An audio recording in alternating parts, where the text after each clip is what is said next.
কোরআনের শিক্ষাটাকে প্রেসাইজ করলে, কনসাইজ করলে তিনটা শব্দ দাঁড়ায়, তাওহীদ, রিসালাত, আখিরাত। যেহেতু সূরাতুল ইখলাসের ভেতরে তাওহীদের কথা আছে, তার মানে 3 ভাগের 1 ভাগ কথা আছে না নাই? আছে। সুবহানাল্লাহ পড়েন। সুবহানাল্লাহ। সুলুসুল কোরআন, 1/3 অফ দ্য বুক।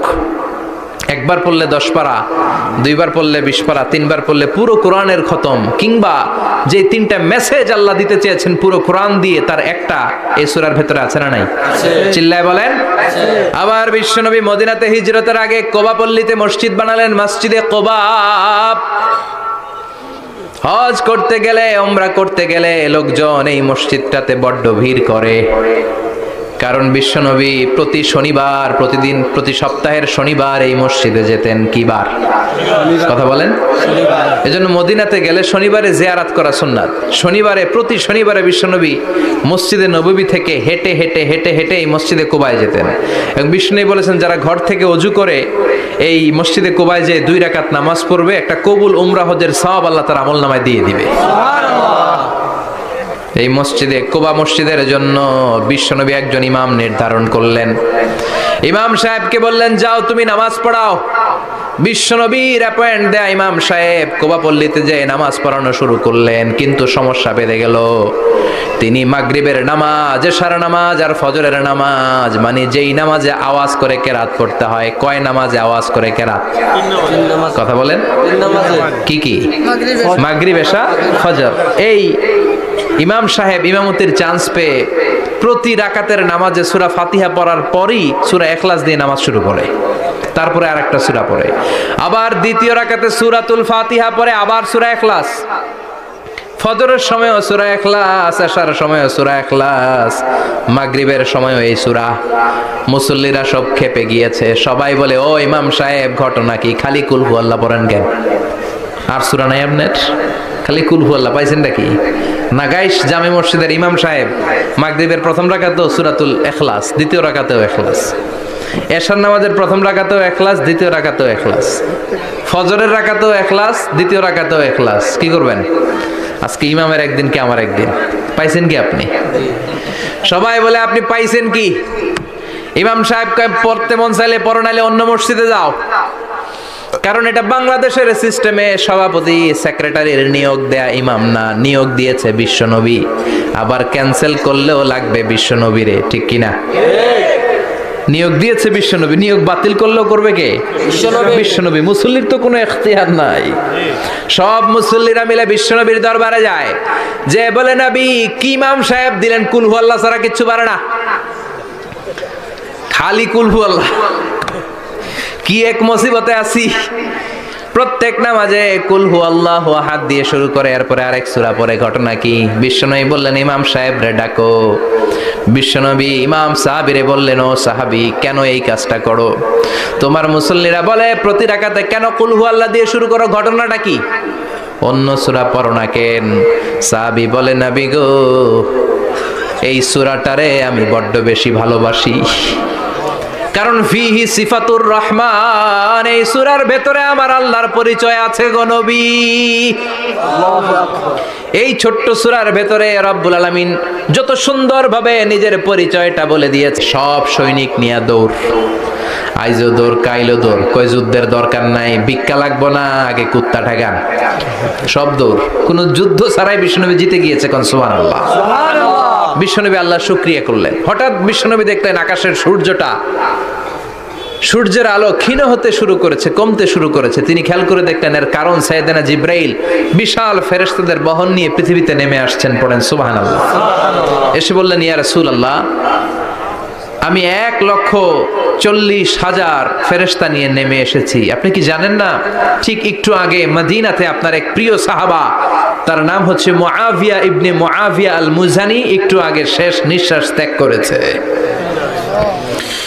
বিশ্বনবী বললেন, ইন্না লিল্লাহি ওয়া ইন্না ইলাইহি রাজিউন। সাইয়েদনা জিবরাইল বললেন, ও নবী, আপনি কি আপনার প্রাণের সাহাবীর জন্য গায়েবানা জানাজা পড়বেন না?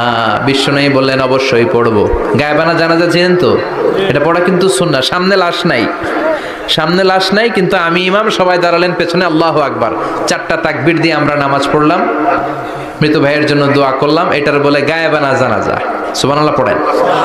বিশ্বনবী বললেন অবশ্যই পড়ব। সাহাবীদের মধ্যে ঘোষণা দিলেন, ও সাহাবারা, তোমাদের ভাই মুআবিয়া ইবনে মুআবিয়া আল মুজানি কিছুক্ষণ আগে মদিনাতে ইন্তেকাল করেছে। তোমাদের ভাইদের জন্য সবাই বাইরে বের হয়ে আসো, এই মাত্র আমরা এই মুহূর্তে আমরা গায়েবানা জানাজা পড়ব। বিশ্বনবী প্রথম কাতারে দাঁড়ালেন, হাজার হাজার সাহাবারা লাইন ধরে দাঁড়ালো। সাইয়েদনা জিব্রাইল 1,40,000 ফেরেশতা নিয়ে সাহাবাদের পেছনে দুইটা লাইনে দাঁড়িয়ে গেলেন। প্রথম লাইনে 70,000, দ্বিতীয় লাইনে আরো 70,000, 1,40,000 ফেরেশতাদের বহর। আর সাহাবারা মিলে আল্লাহু আকবার বলে গায়েবানা জানাজা শুরু করলেন। নামাজ শেষ। বিশ্বনবী তো অবাক, ঘটনা কি? কোন সাহাবীর গায়েবানা জানাজায় তো ফেরেশতা নামে না আকাশের উপর থেকে। বিশ্বনবী জিজ্ঞেস করলেন, জিব্রাইল, কোন সাহাবীর গায়েবানা জানাজায় তোমরা আকাশ থেকে এত ফেরেশতার বহর নিয়ে নামো নাই? কি এমন আমল করেছে আমার মুআবিয়া? কি এমন ভালো গুণ ছিল, ভালো আমল ছিল, যার কারণে আরশের উপরে তার এত সম্মান, যার কারণে 1,40,000 ফেরেশতার বহর নিয়ে তোমরা দুনিয়াতে নেমে এসেছো? সাইয়েদনা জিব্রাইল বললেন, নবী, তেমন কোনো বড় আমল নয়, ছোট্ট একটা আমল, কিন্তু আমলটারে ভালোবেসেছে কে?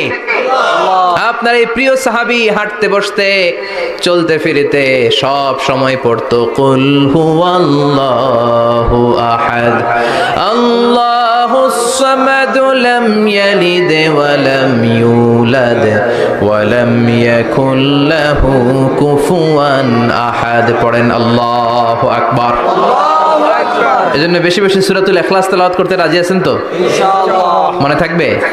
বিষ্ণু ঈসা ইসলাম প্রতিদিন ফজরের নামাজের পরে, মাগরিবের নামাজের পরে, ওয়া ইনদামা ইয়ামশি ইলা ফিরাশিহি, রাতে যখন বিছানায় যাবেন, এই দুই হাতকে একত্রিত করে সূরাতুল ইখলাস পড়তেন, সূরাতুল ফালাক পড়তেন, সূরাতুন নাস পড়তেন, পড়ে হাতে ফু দিতেন। সহিহ হাদিস।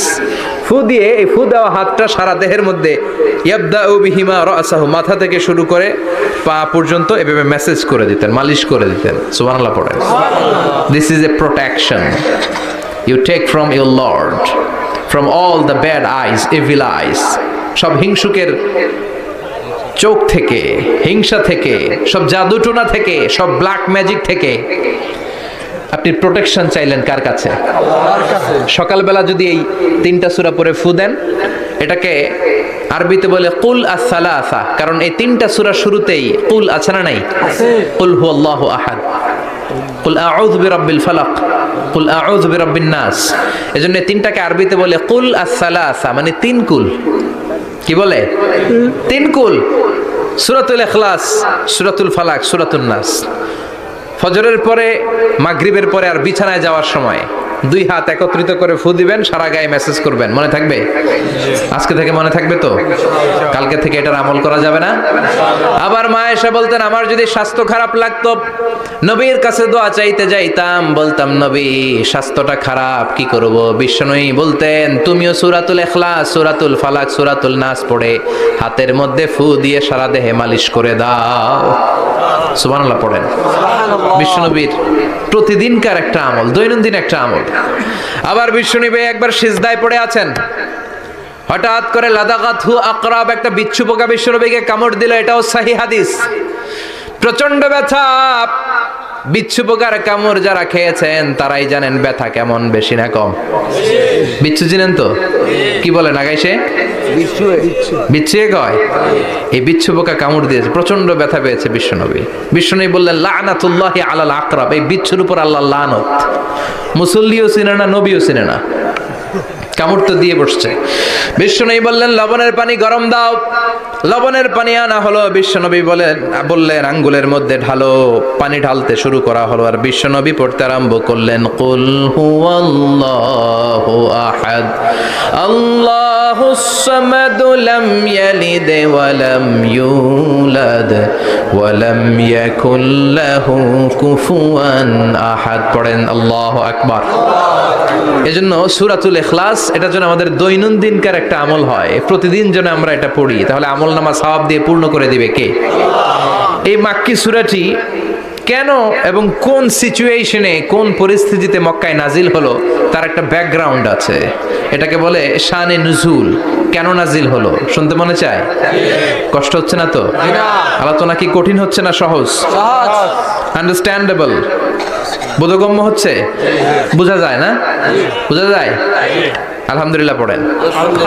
মক্কার লোকেরা এসে বিশ্বনবীরে ধরলো, ইয়া মুহাম্মদ বাইয়িন লানা সাল্লাল্লাহু আলাইহি ওয়াসাল্লাম বাইয়িন লানা নাসাবা রাব্বিক। ও আব্দুল্লাহর বেটা মুহাম্মদ, তোমার রবের নসবনামা বর্ণনা করো। কি নামা? কথা কন। নসবনামা বুঝেন তো কি? হ্যাঁ, বংশ পরিচিতি। মাশাআল্লাহ। নসবনামা মানে বংশ পরিচিতি, বংশধারা, বংশ তালিকা। যেমন আমার নাম মিজানুর রহমান, আব্বার নাম আলী আহমদ, দাদার নাম জাইনুল আবিদিন, তার বাপের নাম মাকরাম। এটা আমার বংশ পরিচিতি। তার মানে মিজানুর রহমান ইবনু আলী আহমদ ইবনু জাইনুল আবিদিন ইবনু মাকরাম, এটা আমার নসবনামা। আপনার নাম কি? জালালউদ্দিন। জালালউদ্দিন ভাই। বাবার নাম ইন্তেজালি। ইন্তেজালি। এর বাবার নাম বলে গেছি। হ্যাঁ, ইনসাফ আলী। তার বাবার নাম খেয়ে ফেলাইছি। আপনার আব্বার নাম মোহাম্মদ আব্দুল লতিফ। দাদার নাম তার বাবার নাম। বাবার নাম কি, দাদার নাম কি, পরদাদার নাম কি? বিশ্বনবী রেগে গেলেন। সাইয়েদনা জিব্রাইল বললেন, ও নবী রাখবেন না, রেগে যাওয়ার দরকার নাই। ওদের প্রশ্নের উত্তর দেওয়ার জন্য ছোট্ট একটা সূরা আরশের উপর থেকে নাজিল করেছে কে?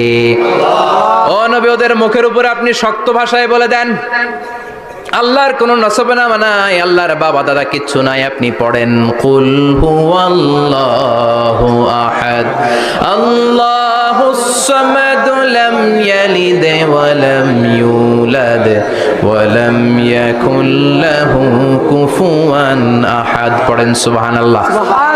কুল হুয়াল্লাহু আহাদ। ও নবী আপনি বলেন তিনি হলেন আল্লাহ, তিনি হলেন আহাদ, একক, এক একক। আল্লাহুস সামাদ, তিনি অমুখাপেক্ষী। লাম ইয়ালিদ ওয়া লাম ইউলাদ, জন্ম দেয় নাই, কারো কাছ থেকে জন্ম নেয়ও নাই। ওয়া লাম ইয়াকুল লাহু কুফুয়ান আহাদ, গোটা বিশ্বে তার মতো কেউ নাই, তিনি তার মতো। কাফিররা তো টাসকি খেয়ে গেছে। সুবহানাল্লাহ পড়েন। আবার এর শানে নুজুলে আরেকটা বর্ণনা পাওয়া যায়। মুশরিকরা এসে বলল, ইয়া মুহাম্মদ বাইয়িন লানা জিনসা রাব্বিক, তোমার রব কি দিয়ে তৈরি বলো। ও মুহাম্মদ, আমরা মানুষ মাটির তৈরি, ফেরেশতারা জিনের তৈরি, ফেরেশতারা নূরের তৈরি, আর জিন জাতি হলো আগুন দিয়ে তৈরি। আমাদের ঘরের আসবাবপত্রগুলো কাঠের তৈরি। এবার বলো তোমার আল্লাহ কিসের তৈরি? আহুয়া মিন ফিদ্দা, তোমার আল্লাহ কি রূপার তৈরি? রূপার খোদা। আহু আমিন যাহাব, নাকি সোনার খোদা, স্বর্ণ দিয়ে বানানো আল্লাহ? আহু আমিন খাসাব, নাকি কাঠ দিয়ে বানানো তোমার আল্লাহ? কি দিয়ে বানানো বলো? বিশ্ব নবীর কাছে তখন জিব্রাইল আয়াত নাজিল করলেন আর বললেন, নবী ওদের প্রশ্নের জবাব আপনি এই সূরা দিয়ে পড়েন আর বলেন কুল হুয়াল্লাহু আহাদ আল্লাহুস সামাদ লাম ইয়ালিদ ওয়া লাম ইউলাদ ওয়া লাম ইয়াকুল লাহু কুফুয়ান আহাদ। পড়েন সুবহানাল্লাহ। এই ব্যাকগ্রাউন্ড ফজিলত সব শুনে সূরাটা একটু নরম হয়ে আসছে না? এখন এখন নরম নরম লাগে না? মনে হয় যে বুঝতেছি, মনে হচ্ছে যে সহজ হয়ে গেছে, ঠিক কিনা? এবার দেখেন অর্থ আরো সহজ।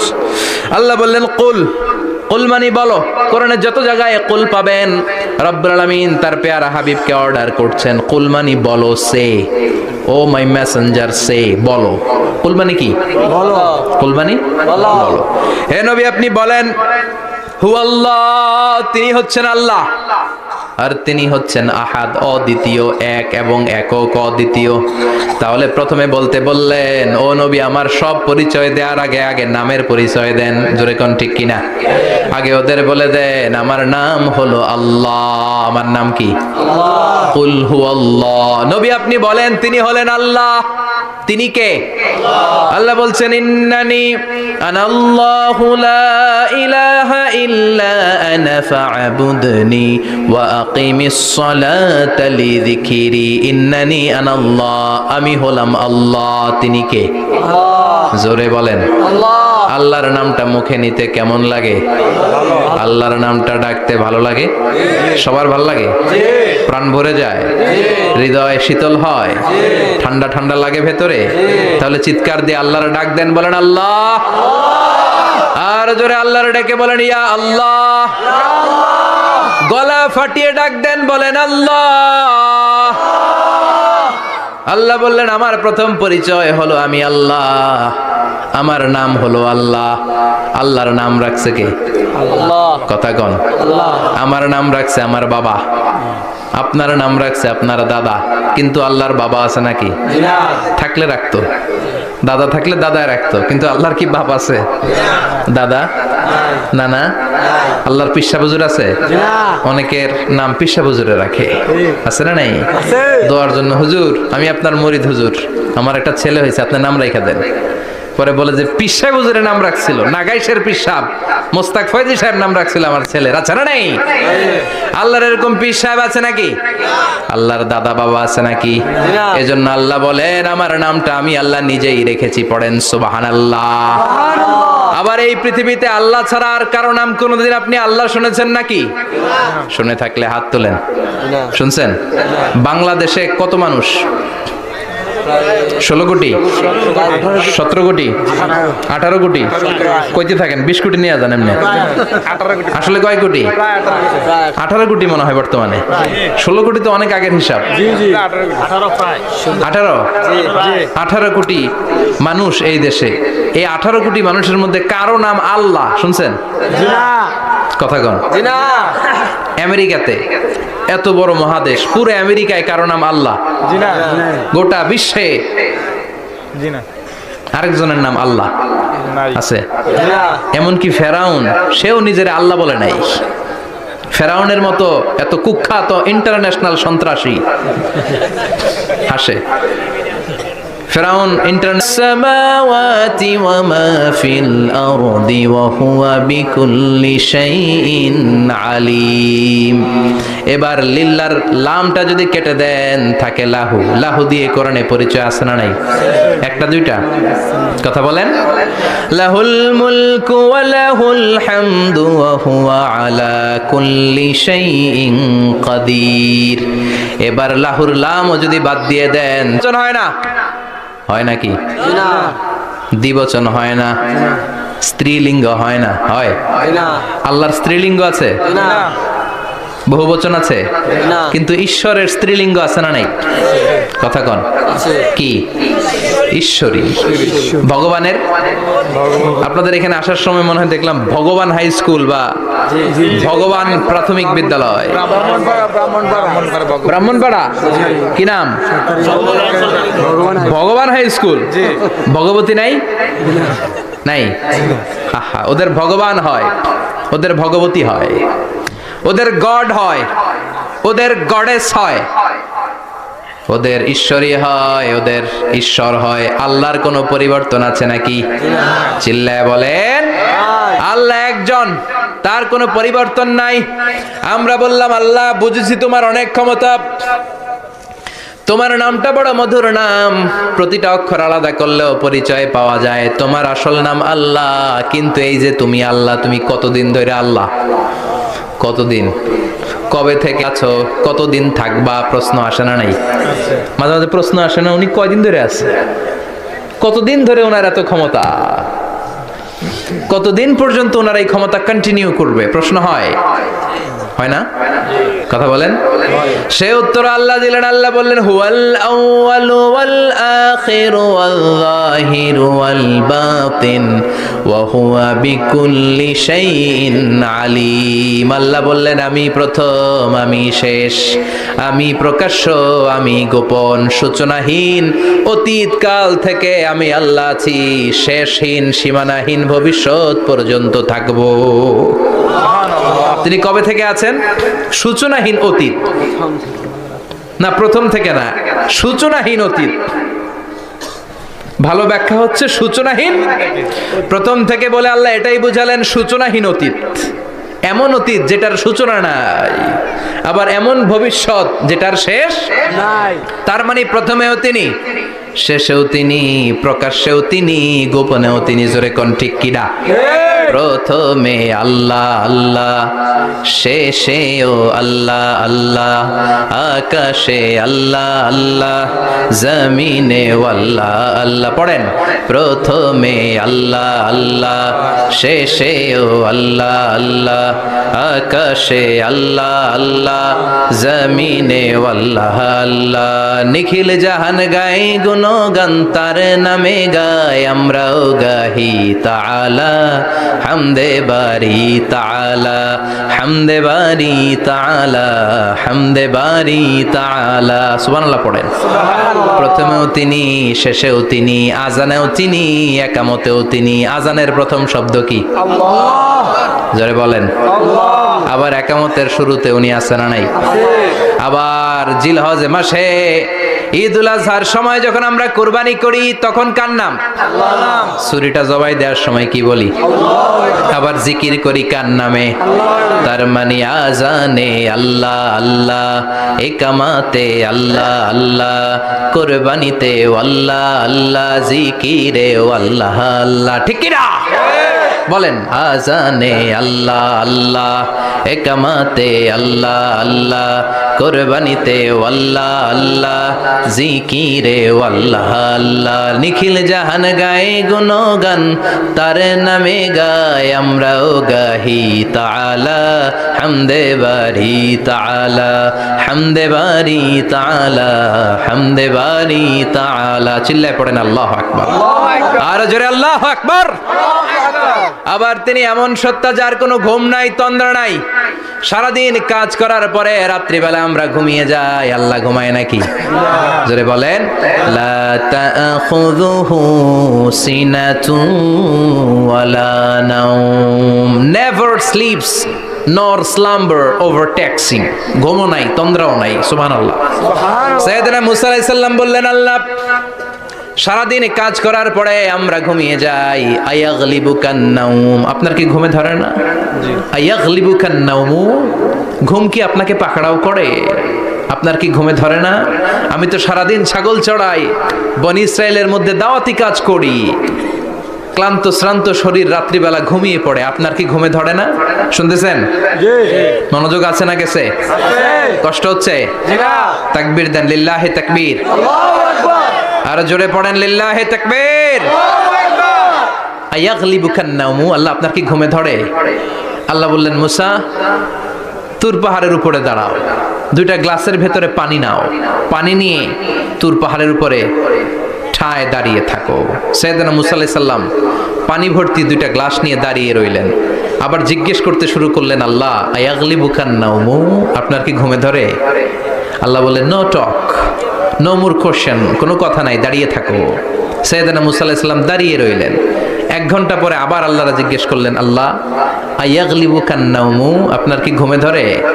আল্লাহ বলে, কথা বলা যাবে না, no talk, no more question, দাঁড়িয়ে থাকো। 3 ঘন্টা পরে আবার বললেন, আল্লাহ আপনার ঘুমে ধরে কিনা? আল্লাহ কিছু বলে না। সাইয়েদনা মুসা আলাইহিস সালাম বললেন, আল্লাহ জিজ্ঞাসা করলাম কি, করতে কইলেন কি? আল্লাহ বলে, মুসা কোনো কথা নাই, দাঁড়িয়ে থাকো, যেটা হুকুম করেছি তামিল করো। 4 ঘন্টা যায়, 5 ঘন্টা যায়, কোমরে ব্যথা আছে না নাই?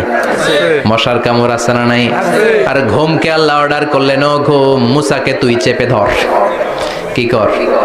মুসা আলাইহিস সালাম এমনি সেমনি ডানে বায়ে কোনোভাবে দাঁড়িয়ে থাকতে পারে না, এদিকে ঘুম আসলে ওদিকে পড়ে। 5 ঘন্টা পরে কাত হয়ে জমিনে পড়ে যায়, ঘুমের ধাক্কায় কাত হয়ে জমিনে পড়ে যায়, গ্লাসগুলো ভেঙে ভেঙে খান খান হয়ে যায়। আল্লাহ ডেকে বললেন, ও মুসা বেশি কিছু দেই নাই, কেবলমাত্র শুধুমাত্র 2টা পানি ভর্তি গ্লাস হেফাজতের দায়িত্ব দিয়েছিলাম, ঘুমের কারণে হেফাজত করতে পারো নাই। মাত্র 2টা গ্লাস, ঘুমের কারণে বাঁচাতে পারো নাই। আমি যদি এরকম ঘুমিয়ে যেতাম, চন্দ্রের সাথে সূর্য লেগে, সূর্যের সাথে আরেকটা গ্রহ লেগে মহাবিশ্বের সব কিছু এরকম গ্লাসের টুকরার মতো খান খান হয়ে যেত। লা তাখুযুহু সিনাতুন ওয়ালা নাওম। আল্লাহর ঘুম নাই। ঘুমের আগে যে অনেকের ঝিমুনি ধরে, তন্দ্রা ধরে, এই তন্দ্রাও নাই। চিল্লায় বলেন সুবহানাল্লাহ। তাকবীর দেন, লিল্লাহি তাকবীর। আল্লাহু আকবার। তাহলে আল্লাহর ঘুম নাই, আল্লাহর তন্দ্রা নাই, আল্লাহর আগে কেউ নাই, আল্লাহর পরে কেউ নাই। তিনিই প্রথম, তিনিই শেষ, তিনিই প্রকাশ্য, তিনিই গোপন। এজন্য আল্লাহ বললেন কুল হুয়াল্লাহু আহাদ, তিনি হলেন এক। লাউ কানা ফীহিমা আলিহাতুন ইল্লাল্লাহু লাফাসাদাতা, আল্লাহ ছাড়া অন্য কেউ যদি রব হতো, একাধিক যদি খোদা হতো, মারামারি বেড়ে যেত। জোরে কোন ঠিক কিনা? কুল হুয়াল্লাহু আহাদ, আল্লাহ হচ্ছেন এক এবং অদ্বিতীয়। তিনি একক, তিনি অদ্বিতীয়, তার কোনো শরীক নেই। তিনি আহাদ, তার নাম হচ্ছে আহাদ। তার নাম কি? কথা বলেন। আহাদ মানে একক, যার ক্ষমতায় কোনো ভাগাভাগি নাই। আল্লাহ যদি দুইজন হইতো সুবিধা হইতো না অসুবিধা? অসুবিধা। কথা বলেন। অসুবিধা। এক আল্লাহ বলতো তুমি এইভাবে করেছ এতদিন, আমারও ক্ষমতা আছে, আমি ওইভাবে শুরু করে দিব। তুমি সকালবেলা পূর্ব দিক থেকে সূর্য উঠাও, কালকে থেকে আমি পশ্চিম দিক থেকে সূর্য উঠাবো। ঝামেলা আছে না নাই? তার মানে ঝামেলা বেড়ে যেত। এজন্য আল্লাহ বললেন আমি হলাম এক রাজা, মহারাজা, আমার নাম আহাদ। আমার নাম কি? এজন্য আল্লাহ বললেন কুল হুয়াল্লাহু আহাদ আল্লাহুস সামাদ লাম ইয়ালিদ ওয়া লাম ইউলাদ ওয়া লাম ইয়াকুল লাহু কুফুয়ান আহাদ। পড়েন সুবহানাল্লাহ। এরপর আল্লাহ বললেন আল্লাহুস সামাদ, আমি অমুখাপেক্ষী, মানে আমি কারো কাছে চাই না। আল্লাহ কারো কাছে চায় নাকি? আমরা চাই কার কাছে? আল্লাহর কাছে। কথা বলেন। আল্লাহর কাছে। আমরা বিপদে পড়লে ডাকি কারে? আল্লাহ ডাকে কারে? আল্লাহ কাউরে ডাকে? কারণ অমুখাপেক্ষী, অফুরন্ত ধনভাণ্ডারের মালিক। পৃথিবীর সব মানুষগুলো যদি এক ময়দানে দাঁড়ায়, তাদের যত চাহিদা আছে সব যদি আল্লাহরে বলে আল্লাহ গাড়ি দাও, বাড়ি দাও, নারী দাও, ক্ষমতা দাও, এটা দাও, সেটা দাও, সব যদি আল্লাহর কাছে চাইতে শুরু করে, আল্লাহ যদি সবও দিয়ে দেয়, তারপর ওনার ধনভাণ্ডারের 1 ইঞ্চিও কমবে না। আরো জোরে পড়েন সুবহানাল্লাহ। এজন্য তিনি হলেন সামাদ। আমরা সবাই আল্লাহর কাছে ঠেকা, কিন্তু তিনি কারো কাছে ঠেকা না। আমরা সবাই আল্লাহর কাছে চাই, কিন্তু আল্লাহ কারো কাছে চান না। জোরে বলেন ঠিক কিনা? এজন্য তিনি হলেন সামাদ। এরপর আল্লাহ বললেন লাম ইয়ালিদ ওয়া লাম ইউলাদ, তিনি জন্ম দেন নাই, আবার তিনি জন্ম নেনও নাই। চিল্লায় বলেন সুবহানাল্লাহ।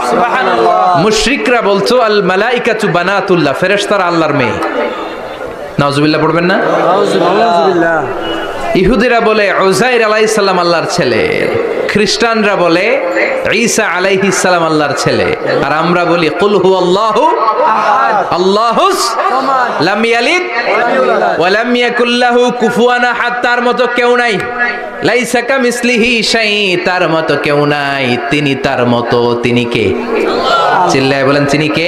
আল্লাহ। গোটা বিশ্বে আল্লাহর মতো আর কেউ আছে? না। ক্ষমতায় তার সমান কেউ আছে? না। মর্যাদায় তার সমান কেউ আছে? না। তিনি যে কত বড় দাতা, তার মতো দাতা মহাবিশ্বে কেউ আছে? এজন্য চাইতে হবে একজনের কাছে। তিনি কে? আল্লাহ। চিল্লায় বলেন তিনি কে? আল্লাহ। এই তাওহীদের মেসেজই হচ্ছে সূরাতুল ইখলাসের মেসেজ। একত্ববাদে বিশ্বাস করতে হবে। এই একত্ববাদের বিশ্বাস, oneness of god, the idea of oneness of the creator, এটা যদি অন্তরে রাখতে পারেন, জান্নাতকে আপনার জন্য অবধারিত করে দিবে কে? আর সূরাতুল ইখলাসের আমল সকাল বিকাল ঘুমোতে যাওয়ার আগে পড়তে রাজি আছেন তো? ইনশাআল্লাহ। কালকে থেকে এই ওয়াজিফা নাগাইশে শুরু হবে ইনশাআল্লাহ। ইনশাআল্লাহ। আর জোরে পড়েন ইনশাআল্লাহ। ইনশাআল্লাহ। এই সূরাটির নাম হচ্ছে সূরাতুল ইখলাস। কিন্তু শুধু সূরাতুল ইখলাসই এই সূরার নাম নয়। এই সূরার আরো চমৎকার কিছু সুন্দর সুন্দর নাম আছে। এই সূরার একটা নাম হচ্ছে সূরাতুত তাওহীদ। কি নাম? চিল্লায় বলেন কি নাম? তাওহীদেরই মুর্শিদ আমার মুহাম্মাদের নাম বলো, মুহাম্মাদের নাম। আল্লাহর নাম জপলে বুঝতে পারি আল্লাহরই কালাম। বলো মুহাম্মাদের নাম। পড়েন সবাই। তাওহীদেরি মুর্শিদ আমার মুহাম্মাদের নাম, বলো মুহাম্মাদের নাম। আল্লাহর নাম জপলে বুঝতে পারি আল্লাহরই কালাম, বলো মুহাম্মাদের নাম। আল্লাহু আকবার, আল্লাহু আকবার। তার মানে এই সূরার একটা নাম হচ্ছে তাওহীদ। তাওহীদ মানে একত্ববাদ, ওয়াননেস অফ দ্য ক্রিয়েটর। স্রষ্টা যে একজন, এই ব্যাপারে আমাদের কোনো সন্দেহ আছে? কথা বলেন। আমাদের রব কয়জন? স্রষ্টা কয়জন? এজন্য সূরার নাম হচ্ছে সূরাতুত তাওহীদ। একত্ববাদের ধারণা, আল্লাহ যে একজন, এই কথাটা এই সূরার ভেতরে চমৎকার ভাবে বর্ণনা করেছে কে? আর তাওহীদের বিপরীত হলো শিরক। শিরক হলো ভয়ঙ্করতম একটা রোগের নাম। ক্যান্সারের অ্যান্সার হয়, শিরকের কোনো অ্যান্সার হয় না। জোরে বলেন ঠিক কিনা? এজন্য আমরা যত ইবাদত করার জন্য নিয়ত করি, আল্লাহ প্রথমে বলেন শিরক করো কিনা আগে সেটা বলো। প্রথমে তুমি শিরক থেকে নিজেকে মুক্ত করার ঘোষণা দিয়ে দাও, তারপরে ইবাদত শুরু করো। ইবাদতটা তখন কবুল করে নিবে কে? এজন্য আমরা যখন নামাজে দাঁড়াই আল্লাহ বলে শিরক করো নাকি? আমরা বলি ওয়াজ্জাহাতু ওয়াজহিয়া লিল্লাযী ফাতারাস সামাওয়াতি ওয়াল আরদা হানিফাও ওয়া মা আনা মিনাল মুশরিকিন। ওমা আনা মিনাল মুশরিকিন। আল্লাহ আমি শিরক করি না, শিরকের সাথে আমাদের কোনো সম্পর্ক। আবার যখন ইজার আর রিদা পরে জিল হজ মাসে হজের জন্য আরাফাতের ময়দানে আমরা চলে যাই, আল্লাহ বলেন হজের ঘোষণা পরে দাও, আগে ঘোষণা দাও শিরক করো নাকি? আমরা তখন ঘোষণা দেই লাব্বাইক আল্লাহুম্মা লাব্বাইক। পারেন না? লাব্বাইক আল্লাহুম্মা লাব্বাইক, লাব্বাইক লা শারীকা লাকা লাব্বাইক, ইন্নাল হামদা ওয়ান নি'মাতা লাকা ওয়াল মুলক লা শারীকা লাক। পড়েন লাব্বাইক আল্লাহুম্মা লাব্বাইক, লাব্বাইক লা শারীকা লাকা লাব্বাইক, ইন্নাল হামদা ওয়ান নি'মাতা লাকা ওয়াল মুলক লা শারীকা লাক। আমরা বলি লা শারীকা লাক, ঠিক কি না? আমরা যখন হজের জন্য দাঁড়াই আল্লাহ বলে হজ পরে করো, আগে বলো শিরক করো নাকি? শিরকের সাথে সম্পর্ক আছে নাকি? আমরা বলি লা শারীকা লাক, আপনার সাথে কোনো ধরনের শরীক আমরা করি না। তার মানে শিরক হচ্ছে ভয়ঙ্কর অপরাধ। সব গুনাহ আল্লাহ মাফ করে দেয়, সব গুনাহ আল্লাহ ক্ষমা করে দেয়, একটা গুনাহ ছাড়া, সেটা হলো শিরকের গুনাহ। সেটা কিসের গুনাহ? কথা বলেন। এজন্য চাইতে হবে একজনের কাছে, তিনি কে? মাফ করতে পারে একজন, তিনি কে? মনের বাসনা পূরণ করতে পারে একজন, তিনি কে? বিপদ থেকে রক্ষা করতে পারে একজন, তিনি কে? নির্বাচনে বিজয় দিতে পারে একজন, তিনি কে? এজন্য চাইতে হবে কার কাছে? এটার নাম হচ্ছে তাওহীদ। এটার নাম কি? তাওহীদ। তার বিপরীত হচ্ছে শিরক। বিষ্ণু বলেন আখফা মিন দাবিবিন নামাল, পিঁপড়ার গুটি গুটি পায়ের চেয়েও সূক্ষ্ম হচ্ছে শিরক। পিঁপড়া যেমনি মিষ্টির দোকানের ভেতরে, মিষ্টির বক্সের ভেতরে গুটি গুটি পায়ে ঢুকে যায় আর মিষ্টিগুলোকে নষ্ট করে দেয়, ঠিক তেমনি শিরক গুটি গুটি পায়ে ভাইরাসের মতো মানুষের দেহের ভেতরে ঢুকে তার ঈমান আমল সবকিছুকে বরবাদ করে দেয়। চিল্লায় বলেন ঠিক কি না? এজন্য আল্লাহ ডেকে বলেন গোলাম, কিয়ামতের কঠিন ময়দানে পাহাড় পরিমাণ গুনাহ নিয়ে যদি তোমরা আমার কাছে আসো, আর ওই পাহাড় পরিমাণ গুনার ভেতরে যদি কোনো শিরকের গুনাহ না থাকে, তাহলে আমি আল্লাহ পাহাড় পরিমাণ ক্ষমা নিয়ে তোমার কাছে হাজির হয়ে যাব। পাহাড় পরিমাণ গুনাহ, কিন্তু এই গুনাতে শিরকের গুনাহ নাই, অন্য গুনাহ। তাহলে পাহাড় পরিমাণ ক্ষমা নিয়ে আমাদের কাছে হাজির হয়ে যাবে কে? এটার নাম হচ্ছে তাওহীদ, এক আল্লাহ বিশ্বাস করা। এজন্য সূরাতুল ইখলাস শুধু সূরাতুল ইখলাসের নাম নয়, এই সূরার আরেকটা নাম হচ্ছে সূরাতুত তাওহীদ। চিল্লায় বলেন কি? নামাজ কালাম পড়ে না ইবলিস শয়তানের নানা, ধর্মের একখান খুঁটি ধইরা কয়দিন করবা হয়রানি, ভণ্ডামি ভণ্ডামি ভণ্ডামি, ছাইড়া দে ভণ্ডামি, দোদেল বান্দা কালমা চোর, না পায় শ্মশান না পায় ঘোর, দোদেল বান্দা কালমা চোর, না পায় শ্মশান না পায় ঘোর, দিন থাকিতে আয়রে পথে ছাইড়া দে ভণ্ডামি ভণ্ডামি ভণ্ডামি ভণ্ডামি ছাইড়া দে ভণ্ডামি। ঠিক কি না? এগুলোর সাথে ইসলামের সম্পর্ক নাই। এগুলোরে মারেফা বলে না, ওরা নাম দিছে মারেফত, আসলে মাইরের পথ। এক সাহাবী বলল আমি বিয়ে করেছি কিন্তু বউয়ের কাছে যাব। আরেক সাহাবী বলল আমি সারা বছর রোজা রাখবো, একটা রোজাও ভাঙবো না। বিশ্বনবী শুনে রেগে গেলেন। বিশ্বনবী বললেন কারা কারা এই ঘোষণা দিয়েছো যে সারা বছর রোজা রাখবা? সারা বছর রোজা রাখার সিস্টেম ইসলামে নাই। এটাকে আরবিতে বলে সাওমে ভিসাল। কি বলে?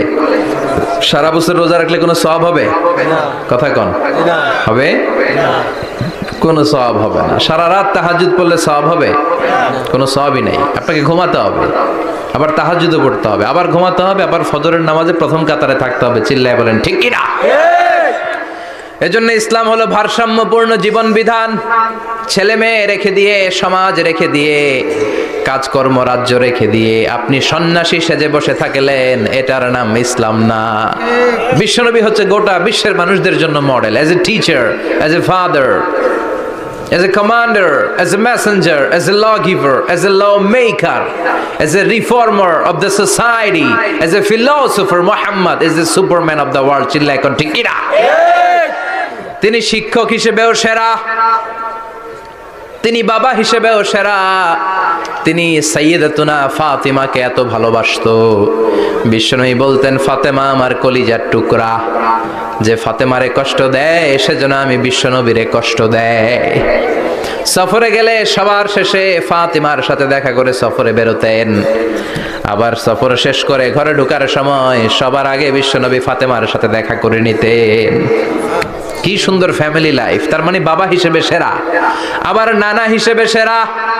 হাসান হুসাইন ছিল রায়হানা চাইন, বিশ্বনবীর পারফিউম।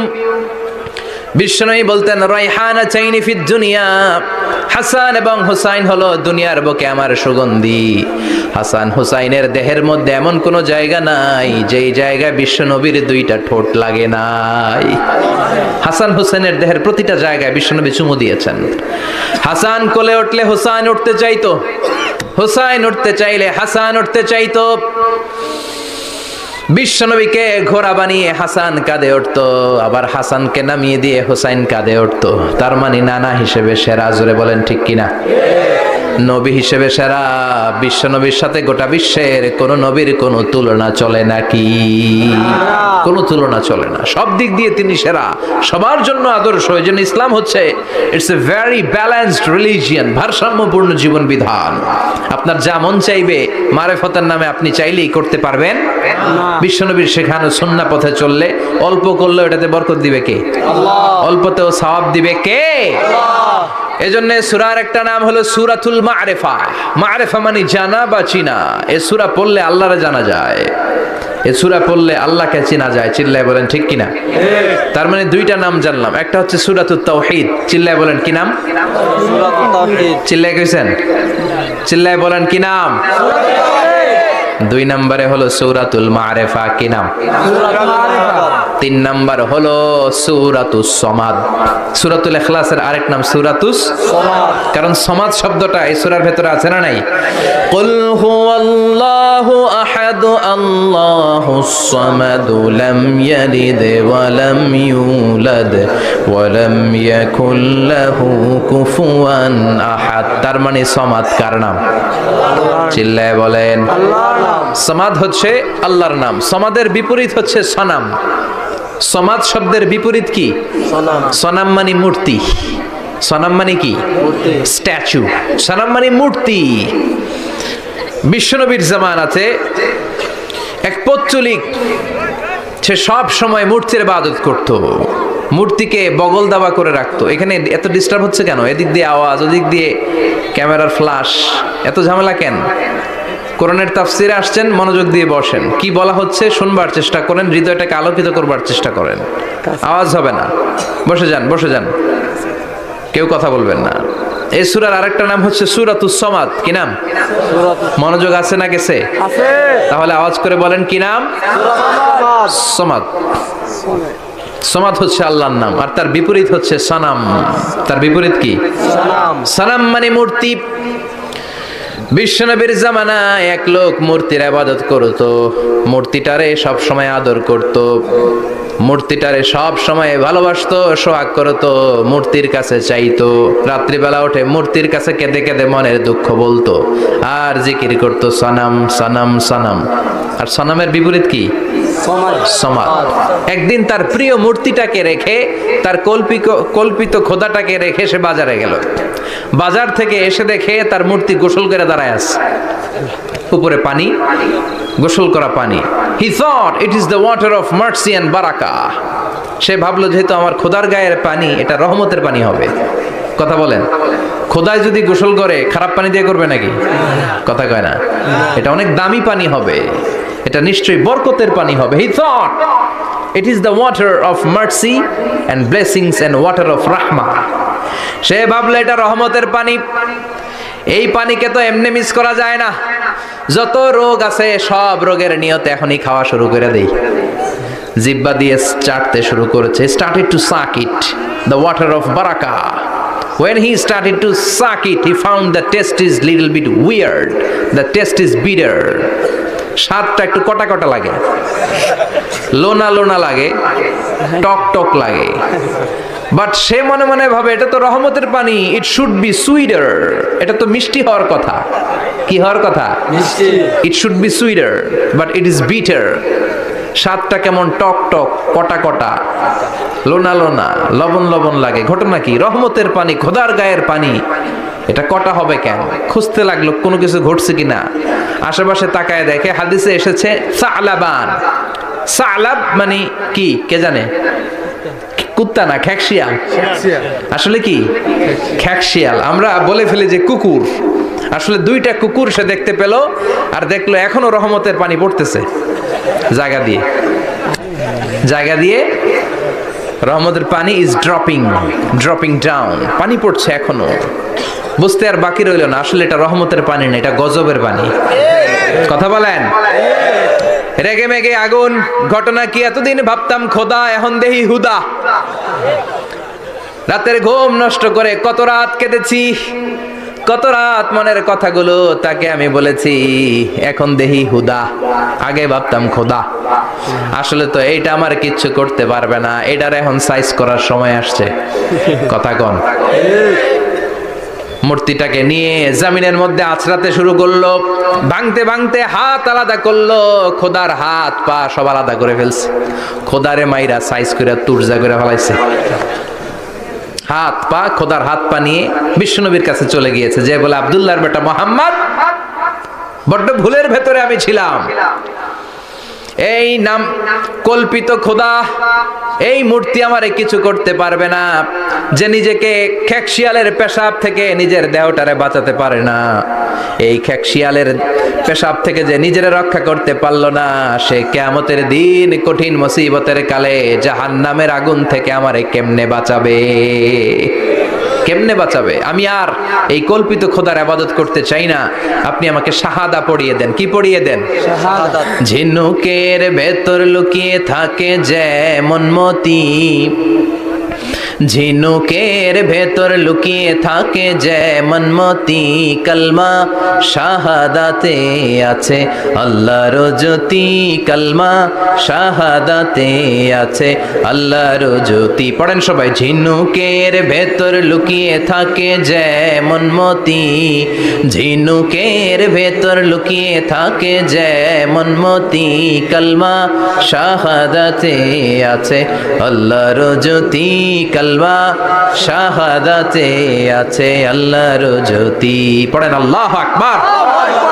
এসে বলে আব্দুল্লাহর বেটা মুহাম্মদ, আর আমি এই কল্পিত মূর্তির ইবাদত করতে চাই না, আমারে পড়িয়ে দেন লা ইলাহা ইল্লাল্লাহু মুহাম্মাদুর রাসূলুল্লাহ সাল্লাল্লাহু আলাইহি ওয়াসাল্লাম। কালিমা পড়ে মুসলমান হয়ে গিয়েছে। তার মানে এই সূরার আরেকটা নাম হচ্ছে সূরাতুস সামাদ। তিনটা নাম আমরা শিখলাম এই সূরার। প্রথমে শিখেছি সূরাতুত তাওহীদ, 2 নম্বরে শিখেছি সূরাতুল মারিফা, 3 নম্বরে শিখেছি সূরাতুস সামাদ। এই সূরাটা অনেক ফজিলতপূর্ণ সূরা। বিশ্বনবী এই সূরাটাকে বড্ড বেশি ভালোবাসতেন। বিশ্বনবী সাল্লাল্লাহু আলাইহি ওয়াসাল্লাম ফজরের যে 2 রাকাত সুন্নাত, মাগরিবের যে 2 রাকাত সুন্নাত, এই সুন্নাত নামাজে এই সূরাটা পড়তেন। জোরে পড়েন সুবহানাল্লাহ। আবার যারা হজ উমরা করতে গিয়েছেন, তাওয়াফ করা লাগে, ফরজ তাওয়াফ আছে, নফল তাওয়াফ আছে, 7টা টার্ন করা লাগে। হাজরে আসওয়াদ থেকে শুরু করে আবার হাজরে আসওয়াদ পর্যন্ত 1 চক্কর, এরকম 7টা চক্কর দিলে হয় একটা তাওয়াফ। সব নবীরা, সব আল্লাহর ওলিরা, পৃথিবীর সব মুসলমানরা আল্লাহর এই ঘরকে কেন্দ্র করে প্রতিদিন তাওয়াফ করে। কোন সুবহানাল্লাহ। এবং তাওয়াফের এই ইবাদতটা পৃথিবীর শুধু ওই এক জায়গায় করা যায়। নামাজ পৃথিবীর সব জায়গায় পড়া যায়, ঠিক কিনা? মসজিদুল হারামেও পড়া যায়, বাংলাদেশেও পড়া যায়। জিকির আল্লাহর ঘরেও করা যায়, এখানেও করা যায়। দান ওখানেও করা যায়, এখানেও করা যায়। কিন্তু তাওয়াফের মতো ইবাদত, এটা কি সব জায়গায় করা যায়? নাগাইশে তাওয়াফ করতে পারবেন? সিঙ্গাপুরে পারবেন? আমেরিকায় পারা যাবে? পারা যাবে কোথায়? আল্লাহর ঘরকে কেন্দ্র করে মক্কাতুল মুকাররমাতে প্রতিদিন আল্লাহর ঘরের উপর 120টা রহমত নাজিল হয়। সিত্তিন আলিত তাইফিন, তার মধ্যে থেকে 60টা রহমত হচ্ছে যারা আল্লাহর ঘরকে তাওয়াফ করে তাদের জন্য। সুবহানাল্লাহ।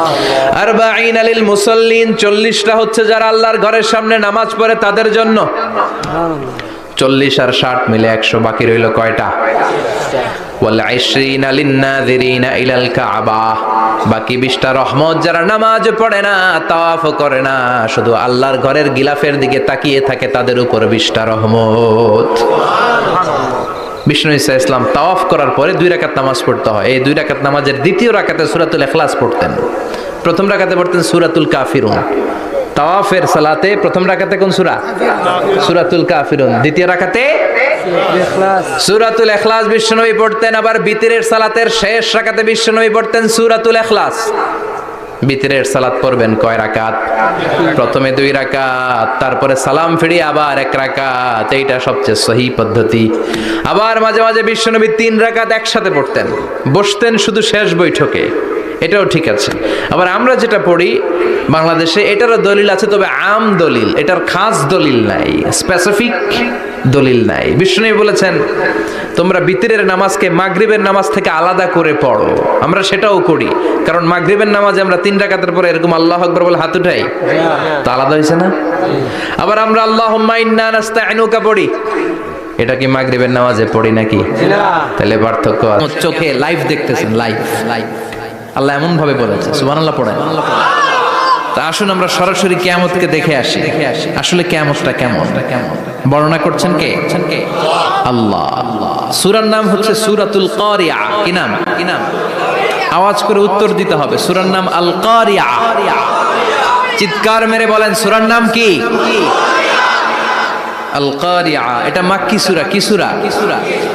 বিশ্বনবীর জীবনের 2টা পর্ব, একটা মাক্কি পর্ব আর একটা মাদানী পর্ব। এটা মাদানী পর্বে নাজিল হয়নি, এটা নাজিল হয়েছে মাক্কি পর্বে। এই সূরার আয়াত সংখ্যা 11। এটা কোরআনের 101 নম্বর সূরা। এটা আল কোরআন আল কারীমের 30তম পারায় অবস্থিত একটা সূরা। আমাদের অনেকেরই মাশাআল্লাহ মুখস্থ আছে, আছে না? ইমাম সাহেব নামাজে প্রায় পড়ে, অনেকেরই মুখস্থ। শুনতে শুনতে কবে যে মুখস্থ হয়েছে আমাদের নিজেরাও জানি না। সুবহানাল্লাহ পড়ে। কোরআনের ভেতরে খালি বরকত, এটার সাথে লাগলেই বরকত, মসজিদে গেলেই বরকত। মনের অজান্তে আমরা এই সূরাকে মুখস্থ করে ফেলেছি। কিন্তু এই সূরার ভেতরে যে আল্লাহ কোরআনের কিয়ামতের এত চমৎকার নকশা এঁকেছেন, এত প্রামাণ্য বর্ণনা দিয়েছেন, এটা আমরা অনেকে জানিই না। আসুন আমরা এই সূরার আলোকে দেখার চেষ্টা করি যে কিয়ামতটা কিরকম হবে। আল্লাহ একটা শব্দকে এই সূরার শুরুতে 3 বার উল্লেখ করে আমাদের দৃষ্টি আকর্ষণ করেছেন। আল্লাহ tried to draw our attention by mentioning 3 times a word, and that is al-qari'ah. আল-কারিয়া শব্দটাকে তিনি 3 বার উল্লেখ করে আমাদের দৃষ্টি আকর্ষণ করেছেন। একটা শব্দ 3 বার বললে মানুষের দৃষ্টি আকর্ষিত হয় না?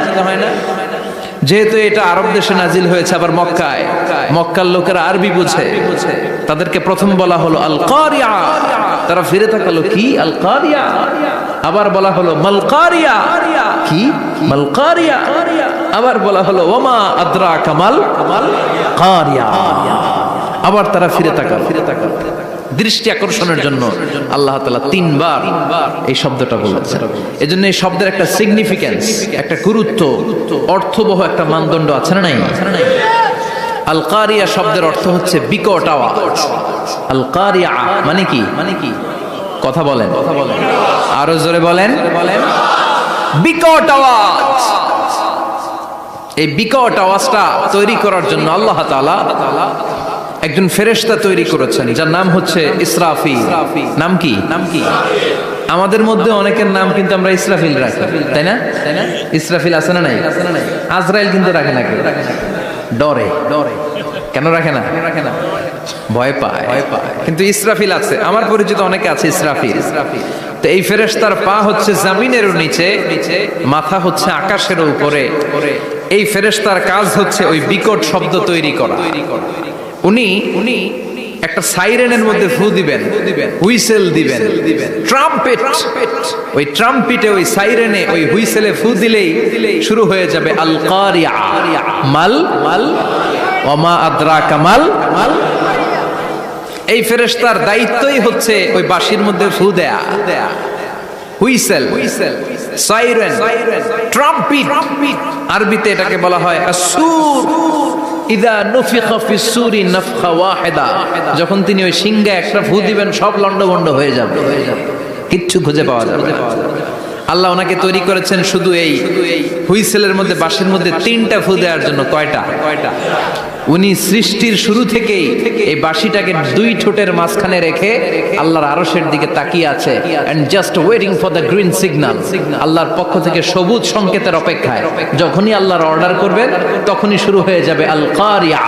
মাল ওমা আদরাকা মাল। সৃষ্টির শুরু থেকেই ইসরাফিল ফেরেশতা বিশাল সিংহাটাকে 2 ঠোঁটের মাঝখানে করে আরশের দিকে তাকিয়ে আছে, কখন আল্লাহ অর্ডার দিবে। অর্ডার দিতে দেরি, ফুৎকার দিতে দেরি নাই, ঠিক কি না? বিকট আওয়াজ, গগন বিদারী শব্দ, প্রচন্ড একটা সাউন্ড, জাইগান্টিক সাউন্ড, যে আওয়াজ, যে শব্দ কেউ শুনে না। শুনছেন?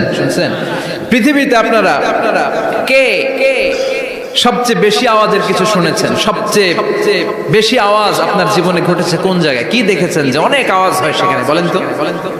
হ্যাঁ, বজ্রপাত। বজ্রপাতের আওয়াজ আপনি শুনেছেন, বিকট আওয়াজ, তাই না? বজ্রপাতকে আঞ্চলিক ভাষা আপনারা কি বলেন? হ্যাঁ, ঠেড়া। অনেক জায়গাতেই বলে ঠেড়া। নোয়াখালীতে বলে ঠেড়া হচ্ছে, হেতের উপরে আল্লাহ ঠেড়া হচ্ছে। আছে না নাই? তো এই যে ঠেড়া, বজ্রপাত, ইংরেজিতে বলে থান্ডার, আসলে এটার আওয়াজ বড় ভয়ঙ্কর, প্রচন্ড আওয়াজ। আচ্ছা, আর আপনি বলেছেন কি গাড়ির চাকা যদি পাংচার হয়, হ্যাঁ এটা তো আওয়াজ হতে পারে। আমরা মাঝে মাঝে রাস্তায় চড়ি, আমরা দেখি ট্রাকের চাকা যখন পাংচার হয় আমরা লাফ দিয়ে উঠি, বিকট আওয়াজ হয়, ভয় পেয়ে যায়, এতে দুর্ঘটনাও ঘটে, ঠিক কিনা? আচ্ছা, 1 নম্বরে পেলাম ঠেড়া, বজ্রপাত। 2 নম্বরে পেলাম ট্রাকের টায়ার পাংচার হলে। আর কে কি আওয়াজ শুনেছেন জীবনে? ভয়ঙ্কর আওয়াজ। কি করলে ভয়ঙ্কর আওয়াজ হয় বলেন? হ্যাঁ, কি করলে? ও ট্রান্সফরমার, ইলেকট্রিক্যাল ট্রান্সফরমার যদি ব্রাস্ট হয়ে যায় আওয়াজ আছে না নাই? পাওয়া গেল আরেকটা। আর কি আওয়াজ? ককটেল মারলে, গ্রেনেড হামলা, বোমা মারলে, সিলিন্ডার ব্রাস্ট হইলে। আর আছে? হ্যাঁ, হাই স্কুলে দপ্তরি যখন ঘন্টার মধ্যে বেল বাজায় আওয়াজ আছে না নাই? হাতুড়ি দিয়ে লোহার মধ্যে বাড়ি মারলে আওয়াজ আছে না নাই? এগুলো হচ্ছে আমাদের ক্যাপাসিটিতে, হিউম্যান ক্যাপাসিটিতে আমাদের দেখা সবচেয়ে বড় আওয়াজ। কিয়ামতের দিন যে হবে আল কারিয়া, এই আল কারিয়ার আওয়াজ কি এই আওয়াজগুলোর মতো? চিল্লায় বলেন, এই আওয়াজের মতো? এজন্য আল্লাহ বললেন আল কারিআতু মাল কারিআতু ওয়া মা আদরাকা মাল কারিয়া। সে আওয়াজটা ভয়ঙ্কর আওয়াজ, এটা বজ্রপাতের মতো না, এটা ট্রাকের টায়ার পাংচার হলে যে আওয়াজ হয় ওই আওয়াজের মতো না, গ্যাসের সিলিন্ডার ব্রাস্ট হয়ে গেলে যে আওয়াজ হয় ওই আওয়াজের মতো না, প্রাইমারি স্কুলে দপ্তরে যখন ছুটির ঘন্টা বাজায় ওই আওয়াজের মতো না। ওই আওয়াজটা এমন আওয়াজ, ওই আওয়াজ পৃথিবীর কেউ শোনে না। সেটার নাম হচ্ছে আল কারিআ মাল ওমা আদরাকা মাল, বিকট আওয়াজ, বিকট ভয়ঙ্কর ট্রাম্পিট। এই সাইরেনে ফু দেয়া হবে, প্রথম ফু দেওয়ার সাথে সাথেই লন্ডভন্ড হয়ে যাবে। এই ইসরাফিলকে তৈরি করা হয়েছে শুধুমাত্র কেবলমাত্র 3টা ফু দেওয়ার জন্য। চিল্লায় বলতে হবে কয়টা? এই ফেরেশতার আর কোনো কাজ নাই, তার আর কোনো কাজ আছে? ঠিক যে মুহূর্তে, এখন আমার ঘড়িতে বাজে 9:50, রাত 9:50, ঠিক এই মুহূর্তে যখন আমরা তাফসীর শুনছি, ঠিক এই মুহূর্তেও ইসরাফিল ফেরেশতা সিংহাটাকে 2 ঠোঁটের মধ্যে লাগিয়ে আল্লাহর আরশের দিকে তাকিয়ে আছে। ওই যে সৃষ্টি শুরু থেকে তাকিয়ে আছে, আজ অবধি তাকিয়ে আছে। যখনই গ্রিন সিগন্যাল আসবে মুহূর্তেই শুরু হয়ে যাবে আল কারিআ মাল ওয়া মা আদরাকা মাল। আল্লাহ বললেন সে আওয়াজটা হবে বড্ড ভয়ঙ্কর। প্রথম ফুৎকার যখন দেয়া হবে এটারে বলে নাফখাতুল ফাজা। দুনিয়ার সব মানুষগুলো অবাক হয়ে যাবে, পুরো পৃথিবীটা কেঁপে উঠবে, পৃথিবীর বিল্ডিং গুলো দুমড়ে মুচড়ে পড়বে, পৃথিবীর বড় বড় যত পাহাড়গুলো আছে তুলার মতো বাতাসে পাহাড়গুলো তুলিত হতে থাকবে। আল্লাহু আকবার। আল্লাহ বললেন ইয়াউমা ইয়াকুনুন নাসু কাল ফারাশিল মাবথুস ওয়া তাকুনুল জিবালু কাল ইহনিল মানফুশ। সেদিন মানুষগুলো বিক্ষিপ্ত পতঙ্গের মতো নিক্ষিপ্ত হবে যখন আল কারিআ এই বিকট আওয়াজটা হবে। শুনতেছেন? মনোযোগ আছে? কথা বুঝতে সমস্যা হচ্ছে না তো? 3টা ফুৎকার। কয়টা? প্রথম ফুৎকার দেওয়ার সাথে সাথে মানুষগুলো বিক্ষিপ্ত পতঙ্গের মতো নিক্ষিপ্ত হবে। এই যে আরামসে বসে আছি তখন আর বসে থাকা যাবে না, কে ধাক্কা খেয়ে কই চলে যাব টেরই পাওয়া যাবে না। আমরা এই যে বসে আছি এর কারণ হচ্ছে গ্র্যাভিটেশনাল একটা ল আছে, পাওয়ার। এটারে বাংলায় বলে মাধ্যাকর্ষণ শক্তি। কি শক্তি? কথা বলেন। কে আবিষ্কার করছে এটা? হ্যাঁ, কে? বিজ্ঞানের নিউটন, আইজাক নিউটন আবিষ্কার করেছে। আপেলকে নিচে পড়তে দেখে গবেষণা করে পেয়েছে গ্র্যাভিটেশনাল পাওয়ার। ওইটা থাকার কারণে পৃথিবীর সেন্টার সবকিছুকে নিচের দিকে টানে, নিজের দিকে টানে, ফলে আমরা বসে আছি। কিন্তু এই মাধ্যাকর্ষণ শক্তির বাইরে যদি আমরা আকাশে উঠে যাই আর কিন্তু কোনো টানাটানি নাই, আপনি শূন্যে ভেসে থাকবেন। নভোচারীরা মহাশূন্যে যে ভেসে থাকে, কিয়ামতের ওই ধাক্কার ভাইব্রেশন যখন শুরু হয়ে যাবে পুরো পৃথিবীটা মুহূর্তের মধ্যে কেঁপে উঠবে। এমন কম্পন, এমন আওয়াজ পৃথিবীবাসী আর আগে আর শোনে নাই। একটা ধাক্কার চোটে মানুষগুলো ছিটকে কে যেন কই পড়ে যাবে, কেউ টের পাবে না। কে কই চলে গেছে হিসাব নাই। সব থাকবে ওই টাইমে। সব থাকবে না? কেউ থাকবে টয়লেটে, কেউ থাকবে ঘুমে, কেউ থাকবে বাজারে। আপনাদের নিমসার বাজার তো থাকবে তখন না? থাকবে। ওই যে লন্ডভন্ড হয়ে যাবে, হিসাব নাই। কে যে কোথায় ছিটকে পড়বো আমরা জানি না। বিক্ষিপ্ত পতঙ্গের মতো আমরা নিক্ষিপ্ত হব। শীতকালে আমার দেশের ছেলেরা রাত্রেবেলা ব্যাডমিন্টন খেলে, র্যাকেট খেলে না? নিমসারে বোধহয় খেলে না? খেলে। তো ওরা বাঁশ গেড়ে দেয়, ক্ষেতের মাঝখানে কি গাড়ে? এরপর বাঁশের মধ্যে লাগায় কি? লাইট গুলো লাগালে দেখবেন ক্ষেতের গ্রামের পোকাগুলো এসে লাইটের মধ্যে ছিটকে পড়ে। আমাদের অবস্থা পোকার মতো হবে তখন। আল্লাহ সেটাই বললেন, ইয়াউমা ইয়াকুনুন নাসু কাল ফারাশিল মাবথুস। বিক্ষিপ্ত পতঙ্গের মতো মানুষগুলো নিক্ষিপ্ত হবে। ওয়া তাকুনুল জিবালু কাল ইহনিল মানফুশ। তুলাকে যখন পিটানো হয়, ধ্বনিত করা হয়, দেখবেন তুলার ছোট ছোট কণা বাতাসের মধ্যে ভাসতে থাকে। ফু মারলে আরো দূরে যায়, আরো বাতাস আসলে উড়ে উড়ে যে কোথায় চলে যায় টের পাওয়া যায় না। সুবহানাল্লাহ। বিশাল বিশাল পাহাড়গুলো এরকম ধ্বনিত তুলার মতো সামনে উঠতে থাকবে, একটা পাহাড়ও টিকবে না। বাংলাদেশের সবচেয়ে বড় পাহাড়ের নাম কি জানেন? তাজিংডং পর্বত, কিন্তু সবচেয়ে বড় পাহাড় হচ্ছে গারো পাহাড়, ময়মনসিংহ। ওটা থাকবে কিয়ামতের দিন। আল কারিয়া, আল কারিয়ার সময় টিকবে ওটা। তাজিংডং বিজয়, সবচেয়ে বড় পর্বত শৃঙ্গ। কোথায় এটা? বান্দরবান। এটা টিকবে। কেউকারাডাং একটা আছে না? চিম্বুক আছে না? টিকবে না। পৃথিবীর সবচেয়ে বড় পাহাড় মাউন্ট এভারেস্ট নেপালে 29,035 ফিট উঁচু, টিকবে? ইউরোপের সবচেয়ে বড় পাহাড় আল্পস পর্বতমালা টিকবে না। আমেরিকার সবচেয়ে বড় পাহাড় আলাস্কা পর্বতমালা টিকবে না।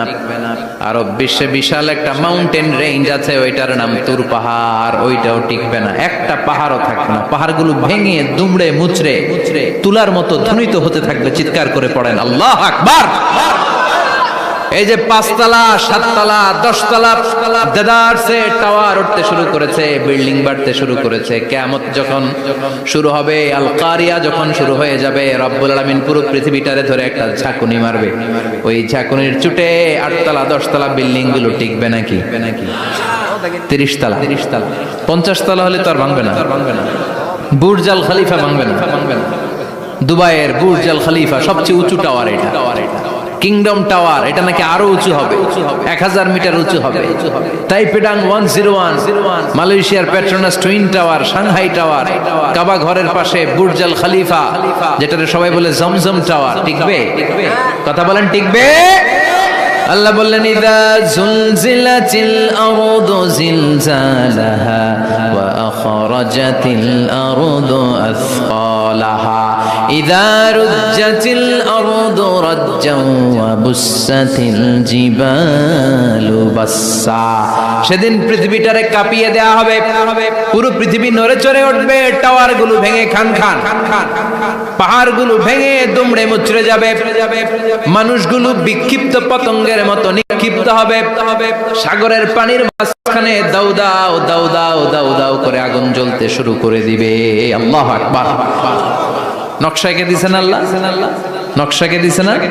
সুবহানাল্লাহ পড়ে। আবার আল্লাহ বললেন ফাইযা বারিকাল বাসারু ওয়া খাসাফাল কামারু ওয়া জুমিআশ শামসু ওয়াল কামারু ইয়াকুলুল ইনসানু আইনাল মাফার। সেদিন মানুষের চোখ হবে ছানা বড়া, চন্দ্র সূর্যে কোনো আলো থাকবে না, মানুষগুলো দিক বিদিক পাগলের মতো দৌড়াবে, সবার মুখে এক কথা, পালাবো কই? পালানোর জায়গা আছে? নাকি শুধু বাংলাদেশের এই সাইডটাতেই কিয়ামত হবে, সৌদিতে আর হবে না?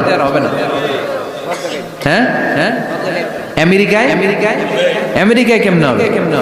ওদিক তো ডোনাল্ড ট্রাম্প থাকে।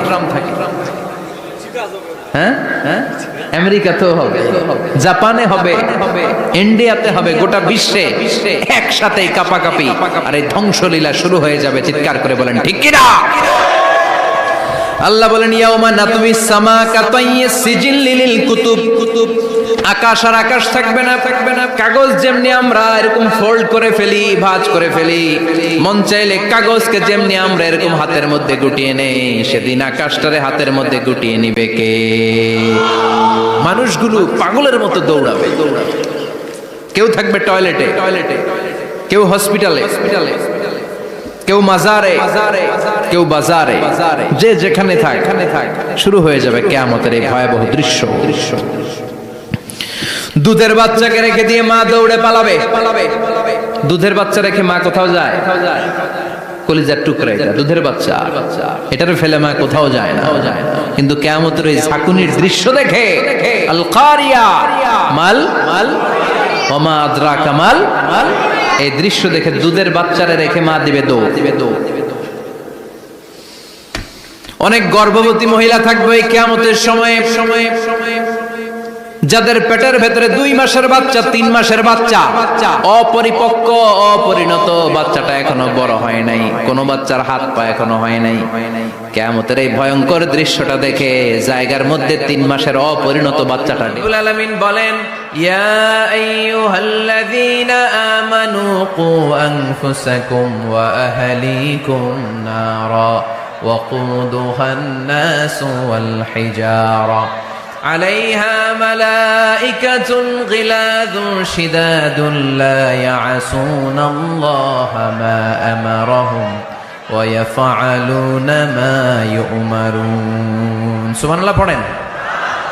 আল্লাহ ডেকে বলেন, গোলাম নিজেরাও জাহান্নামের আগুন থেকে বাঁচো, নিজেদের পরিবারদেরকেও জাহান্নামের আগুন থেকে বাঁচাও, নিজেও জাহান্নামের আগুন থেকে বাঁচো, নিজের মাকেও বাঁচাও, নিজেও বাঁচো, বাবাকেও বাঁচাও, নিজেও জাহান্নামের আগুন থেকে বাঁচো, নিজের স্ত্রীকেও বাঁচাও, নিজেও জাহান্নামের আগুন থেকে বাঁচো, নিজের সন্তান সন্ততিদেরকেও বাঁচাও। ঠিক কিনা?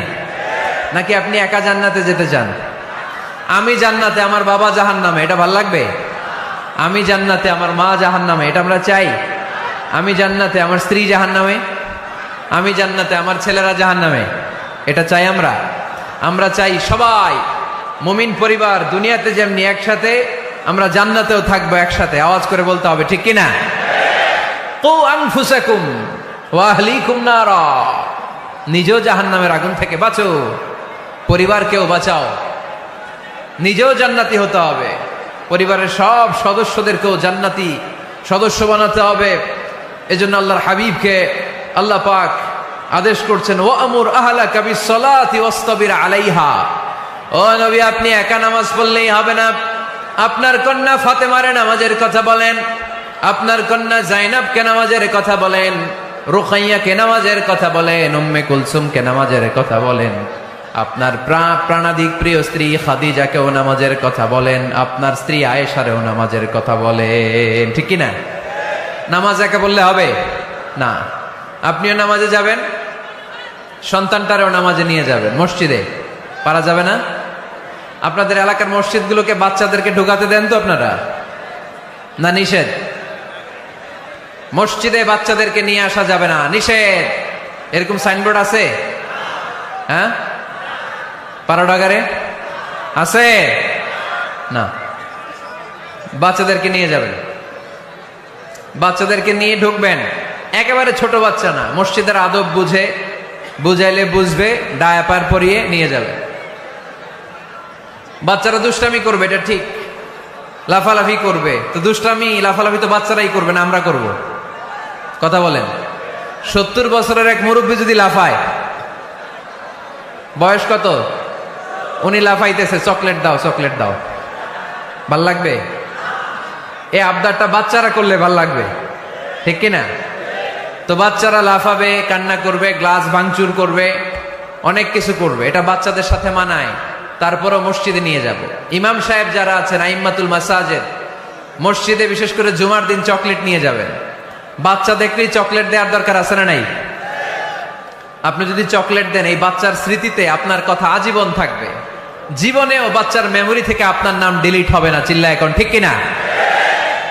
আর যদি গালি দেন, যদি মসজিদ থেকে তাড়ায় দেন, তাহলে বড় হয়ে বলবে, এক বদের হাট দিয়েছিলাম গে ইমাম, আমি মসজিদে গেলেই খালি ধমক দিত। আছে না নাই? গালি খাবেন আপনি, বদদোয়া খাবেন আপনি। এজন্য ছোট্ট বাচ্চাদেরকে মসজিদে নিয়ে যান। তুরস্কের মসজিদে বিভিন্ন সাইনবোর্ড লেখা থাকে, ওখানে ওরা লিখে দিয়েছে, আমি দেখলাম, যে জামাত চলা অবস্থায় পেছনে যদি বাচ্চাদের কিচির মিচির আর চিৎকার চেঁচামেচি শুনতে না পাওয়া যায়, তাহলে ভবিষ্যৎ প্রজন্ম নিয়ে আপনারা আশঙ্কায় থাকুন। ঠিক কিনা? আমরা জামাতে নামাজ পড়তেছি, পিছনে যদি চিল্লাচিল্লি শোনা যায়, তাহলে বোঝা গেল আমার ছেলে, আমার নাতি, এরা সব নামাজি হচ্ছে, মসজিদে আসছে। ঠিক কিনা? আমরা তারাবি পড়তেছি, পিছনে বাচ্চাদের আওয়াজ নাই, বোঝা গেল ভবিষ্যৎ প্রজন্ম এগুলো মুসল্লি হচ্ছে না, এগুলো ঘরে বসে বসে ভিডিও গেমস খেলে। চিল্লায় বলো, ঠিক কিনা?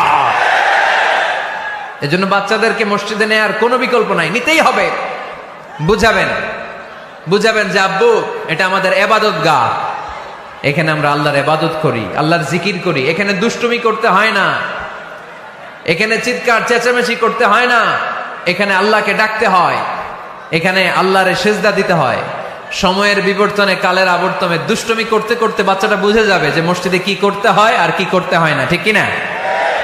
এজন্য অবশ্যই অবশ্যই এবং অবশ্যই বাচ্চাদেরকে আপনারা মসজিদে নিয়ে যাবেন, যাতে আমাদের ভবিষ্যৎ প্রজন্ম নামাজি হয়, আমাদের ভবিষ্যৎ প্রজন্মটা মুসল্লি হোক, নামাজি হোক। আমরা চাই কি চাই না?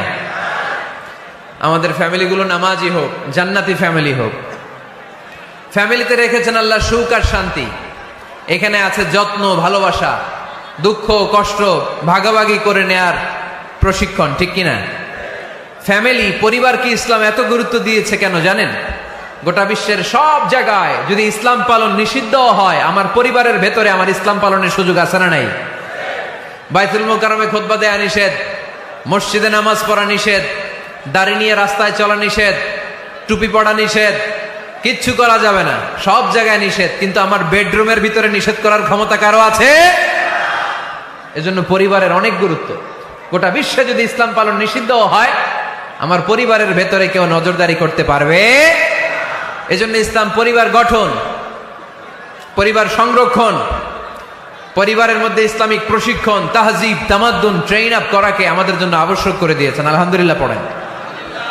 এখানে আমাদের আর পাশ্চাত্যের সমাজের পার্থক্য। আমরা রক্ষণশীল, কিন্তু পাশ্চাত্যে এই পরিবার নাই। ওদের পরিবারগুলোতে, ওদের সমাজে দেখবেন যে ব্রোকেন ফ্যামিলির সংখ্যা বেশি, এরা বিয়ে করতে চায় না। আমরা বিয়ে করি, কারণ বিয়ে করা আমার নবীর সুন্নাহ, ঠিক কিনা?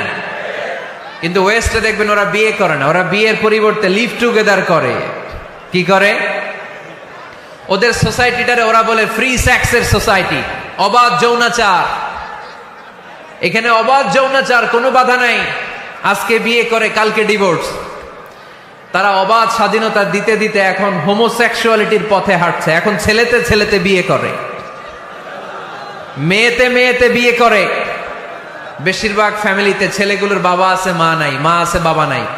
কয়টা যে বিয়ে করছে, কয়টা যে ডিভোর্স হয়েছে নিজেরাও জানে না। আমরা কি এমন পরিবার চাই? এজন্য অপ্রকৃতস্থ মানুষের সংখ্যা খুব বেশি। পাগল হয়ে বড় হয়ে উঠছে ওরা, পাগল, মেন্টালি ডিসঅর্ডার। এজন্য ওয়েস্টে আত্মহত্যার সংখ্যা বেশি, সুইসাইডের সংখ্যা বেশি। প্রায় শুনবেন একজন লোক গান নিয়ে বেরোয়, রাস্তার কিছু লোককে শুট করেছে, কিছু লোককে হত্যা করার পরে নিজে নিজেকে সুইসাইড করে শেষ। এরকম আছে না নাই? কিন্তু আমাদের মুসলিম সমাজে কি এগুলো আছে? নাই। কারণ আমাদের পারিবারিক বন্ধন আছে না নাই? আমরা বাবা মা ভাই বোন আমাদের ভালোবাসাগুলো একাকার করে ফেলি। এজন্য আমাদের ভালোবাসা দিবস লাগে না। ওদের মধ্যে ভালোবাসা নাই, এজন্য বছরের একদিন 14ই ফেব্রুয়ারিতে ওদের ভালোবাসা লাগে। আমাদের ভালোবাসা লাগে? আমাদের সকালে ভালোবাসা আছে না নাই? বিকালে আছে না নাই? আল্লাহর জন্য ভালোবাসা আছে না নাই? নবীর জন্য আছে না নাই? রাসূল আমারে ভালোবাসা, রাসূল আমার আলো আশা, রাসূল আমার প্রেম বিরহের মূল আলোচনা, রাসূল আমার কাজে কর্মের অনুপ্রেরণা। পড়েন আমিন। আমাদের সপ্তাহে 7 দিন ভালোবাসা, আমাদের দিনের 24 ঘন্টায় ভালোবাসা, মাসের 30 দিনে আমাদের ভালোবাসা, বছরের 365 দিন আমাদের ভালোবাসা। এর জন্য আলাদা করে ভালোবাসা দিবস আমাদের লাগে না। জোরে বলতে হবে, ঠিক কিনা? ওদের যেহেতু ভালোবাসা নাই, ওদের মধ্যে ভালোবাসার কতটা অভাব আপনি অবাক হয়ে যাবেন। ভাই বোন, বাবা মা রেস্টুরেন্টে খেতে গেলে ভাইয়ের বিল ভাই দেয়, বোনের বিল বোন দেয়, মায়ের বিল মা দেয়, বাবার বিল বাবা দেয়। কল্পনা করছেন? ভালোবাসা যে নাই, এটা দেখতে চাইলে আপনার পাশ্চাত্যের প্রিজন সেলগুলো দেখতে যেতে হবে, জেলখানা। আপনি যদি আমেরিকার জেলখানাগুলোতে যান, আপনি যদি ওয়েস্টের ওল্ড হোম বৃদ্ধাশ্রমগুলোতে যান, তাহলে দেখবেন বছরের একদিন তারা বাবাকে একটা কার্ড দিয়ে আসে, ইন্টারন্যাশনাল ফাদার্স ডে, বিশ্ব বাবা দিবস। বছরে একদিন বাবারে হাই হ্যালো দিয়ে আসে, কিছু টাকা দিয়ে আসে। ইন্টারন্যাশনাল মাদার্স ডে, বিশ্ব মা দিবস। বছরের একদিন। মা, সারা বছর তো তোমার কথা মনে থাকে না, কিন্তু মা দিবসে তোমারে ভুলি নাই, এটা লিখে একটা কার্ড দিয়ে আসে, কিছু টাকা দিয়ে আসে। বাবা মায়ের প্রতি ভালোবাসা আমাদের জন্য কি নির্দিষ্ট কোনো দিনের সাথে সীমাবদ্ধ?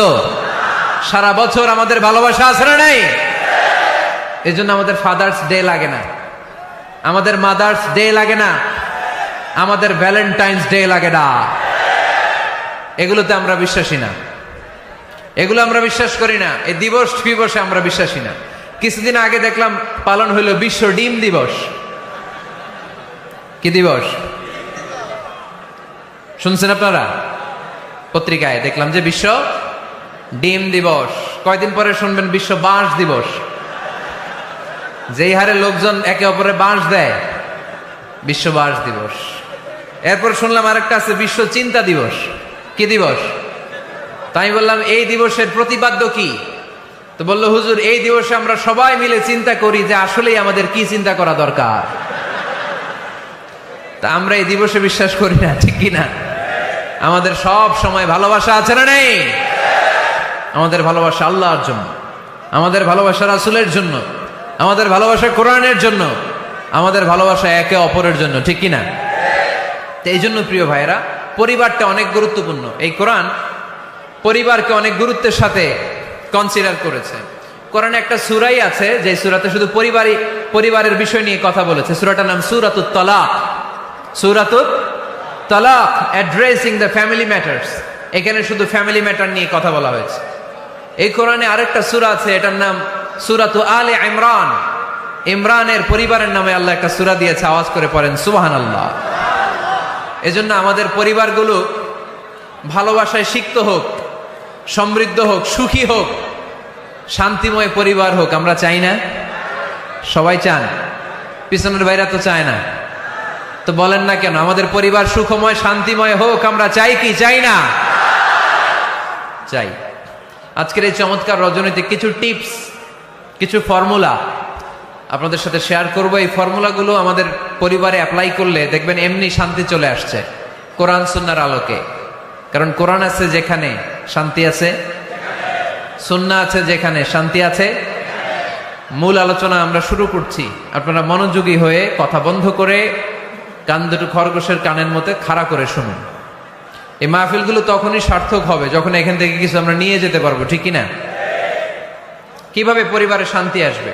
অনেকে বলে হুজুর শান্তি নাই, ঘরটার ভেতরে ঢুকতেই মনে চায় না, সারা দুনিয়া ঘুরে বেড়াই, ভাল লাগে, ঘরে ঢুকলেই জাহান্নাম।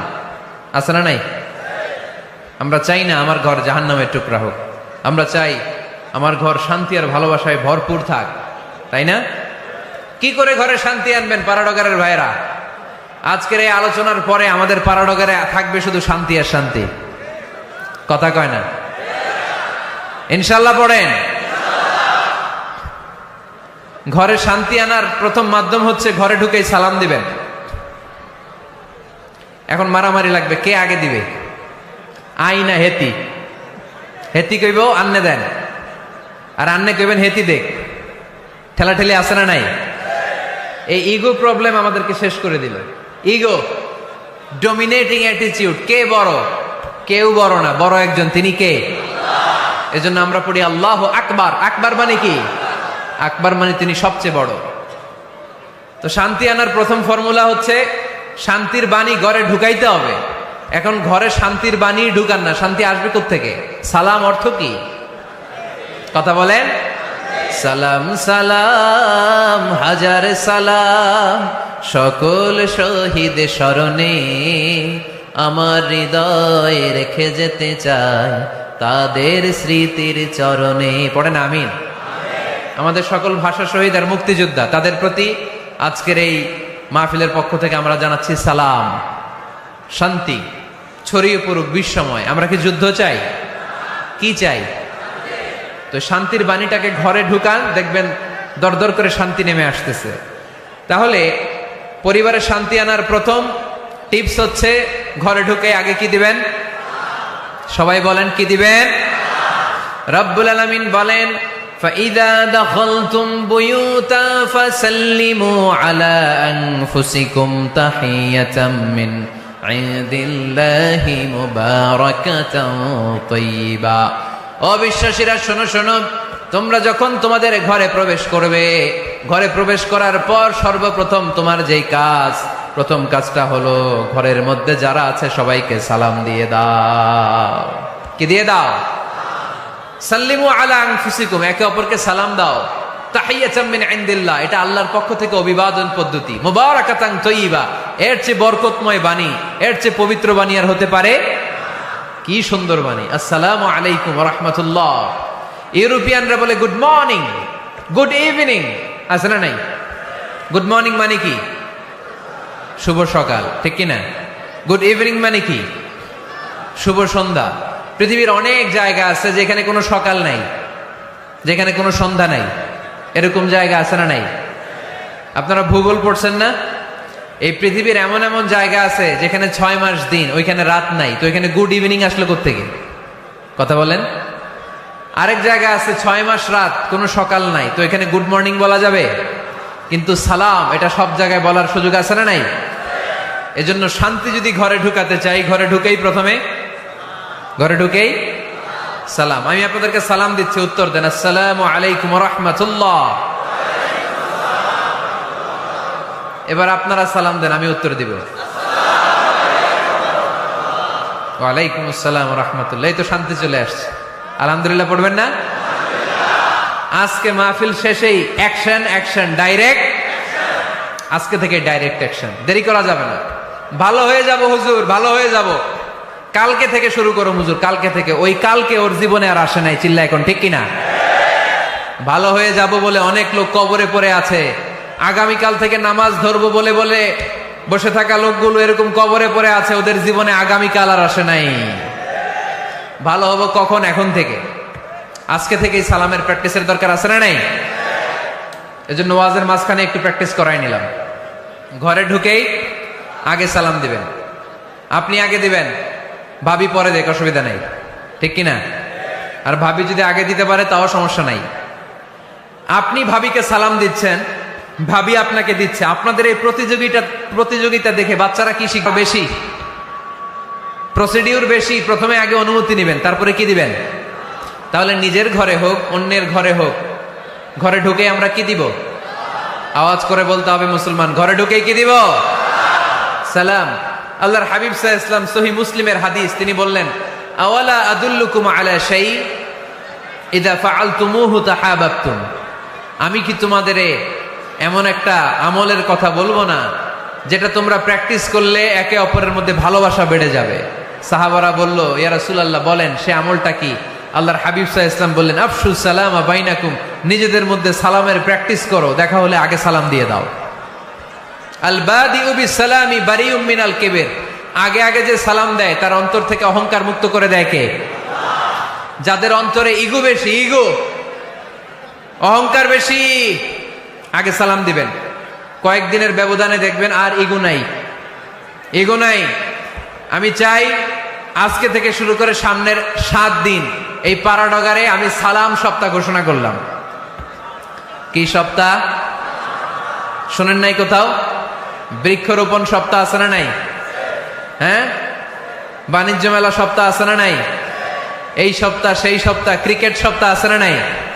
আজকে এই 6 জানুয়ারি রাতে আমরা ঘোষণা দিলাম, সামনের 7 দিন পাড়াডগারে কি সপ্তাহ পালন হবে? আওয়াজ করে বলেন, সালাম সপ্তাহ। সাইয়েদনা আদম আলাইহিস সালামকে যখন আল্লাহ তাআলা তৈরি করলেন, লাম্মা খালাকাল্লাহু আদামা ওয়া কানা তুলুহু 60 যিরাআন, আদম আলাইহিস সালামকে যখন আল্লাহ তাআলা বানালেন 60 হাত লম্বা বানালেন। কয় হাত লম্বা? আমরাও যখন জান্নাতে যাব আমাদেরকে 60 হাত লম্বা করে জান্নাতে ঢুকাবে কে? সুবহানাল্লাহ পড়বেন না? আদম আলাইহিস সালামকে তৈরির পরই আল্লাহ বলেন, আদম জিকির করো, আদম সেজদা দাও, আদম নামাজ পড়ো। আল্লাহ প্রথম যে অর্ডারটা করেছেন সেটা হচ্ছে সাল্লিম, আদম সালাম দাও। কি দাও? আরো জোরে। এর কারণ আগে যে সালাম দেয় তার অন্তর থেকে অহংকার মুক্ত করে দেয় কে? আল্লাহ। একটা মাত্র অহংকারের কারণে ইবলিস সে হয়েছে জাহান্নামীদের সর্দার। আল্লাহ চেয়েছেন এই অহংকার যেন আদমের হৃদয়ে বাসা না বাঁধে, তাই হৃদয় থেকে অহংকার তুলে দেওয়ার জন্য প্রথমেই আল্লাহ তাআলা আদম আলাইহিস সালামকে সালামের প্রশিক্ষণ দিয়ে দিলেন। পড়েন সুবহানাল্লাহ। সাইয়েদনা আদমকে তৈরির পরে আল্লাহ বললেন, আদম সাল্লিম আলা উলাইকান নাফার, ও আদম সেজদা দেওয়ার দরকার নাই, জিকির করার দরকার নাই, অন্য কিছু করার দরকার নাই। সৃষ্টি করার পরে তোমার প্রতি আমার প্রথম আদেশ হলো ফেরেশতাদেরকে মুহূর্তেই তুমি সালাম দিয়ে দাও। কি দিয়ে দাও? আদম আলাইহিস সালাম আদেশ আসা মাত্রই সালাম দিলেন, মুহূর্তেই আদম আলাইহিস সালামের হৃদয় থেকে অহংকার দূর করে দিল কে? এজন্য আমরাও আগে আগে সালাম দিব, আগে আগে। মুরব্বীরা বাচ্চাদেরকে দিবেন, বাচ্চারা মুরব্বীদেরকে দিবেন। বসে থাকে, আমি মুরব্বী, আমি দিব কেন? ও আমারে দিব, বেয়াদব আছে না নাই? না, এগুলো বললেন না, বেয়াদব না বলে একটা কাজ করবেন। বেয়াদব না বলে আপনি সালাম দিয়ে দিবেন। বেয়াদব না বলে কি বলবেন? সালাম দিয়ে দিবেন। দেখবেন বারবার যখন সালাম দিবেন, বাচ্চাটা বা ছেলেটা লজ্জায় পরে কিছুদিন পরে ওই বাচ্চাই আপনার আগে সালাম দেওয়া শুরু করবে, ঠিক কিনা? আমরা বদলা নিব না, আমরা বদলে দিব। মুসলমানরা কি বদলা নেয়? কি করে? বদলে দেয়। আমরা বদলা নেই না, আমরা বদলে দেই, ঠিক কিনা? আমাদের আচরণে, আমাদের বিনয় দিয়ে, আমাদের ভালোবাসা দিয়ে আমরা বদলে দিব। আমাদের ভালোবাসার কাছে হেরে যাবে গোটা পৃথিবী, জিতে যাবে আমাদের ভালোবাসা। চিল্লায় বলেন ঠিক কিনা? আগে সালাম দেন, আগে আগে সালাম দিবেন। জান্নাতীরা যখন জান্নাতে ঢুকবে, ফেরেশতারা প্রত্যেক গেটে খালি বলবে সালাম সালাম সালাম, আল্লাহু আকবার। জান্নাতীরা যখন জান্নাতে ঢুকবে, ফেরেশতারা বলবে সালামুন আলাইকুম তিবতুম ফাদখুলুহা খালিদিন। ও জান্নাতীরা, জান্নাতে প্রবেশ করেন, আল্লাহর পক্ষ থেকে আপনাদের জন্য রইল সালাম। আপনাদের জন্য কি? তাহলে জান্নাতে একে অপরের সাথে দেখা হলে সেখানে কি দেয়া হবে? সালাম। তাই নিজের পরিবারে যারা জান্নাতের আমেজ উপভোগ করতে চান তারা সালাম দিন। পরিবারটারে যারা জান্নাতি বানাতে চান, ঘরে ঢুকেই কি দিবেন? সালাম দিন আর সালামাতে থাকুন। প্রথম ফর্মুলা বুঝতে পারছেন? ঘরে শান্তি আনার প্রথম ফর্মুলা কি? আওয়াজ করে বলতে হবে, সেটা কি? সালাম। 2 নম্বর ফর্মুলা, ঘরে যারা সুখ শান্তি রাখতে চান, ঘরের মধ্যে কোনো ছবি টাঙিয়ে রাখা যাবে না। যাবে? মূর্তি রাখা যাবে না। যাবে? মুসনাদে আহমদ ইবনে হাম্বলের হাদিস, আল্লাহ রাসূল সাল্লাল্লাহু আলাইহি ওয়াসাল্লাম বলেন, লা ইন্নাল মালাইকাতা লা তাদখুলু বাইতান ফীহি তামাসিল ওয়া সূরা।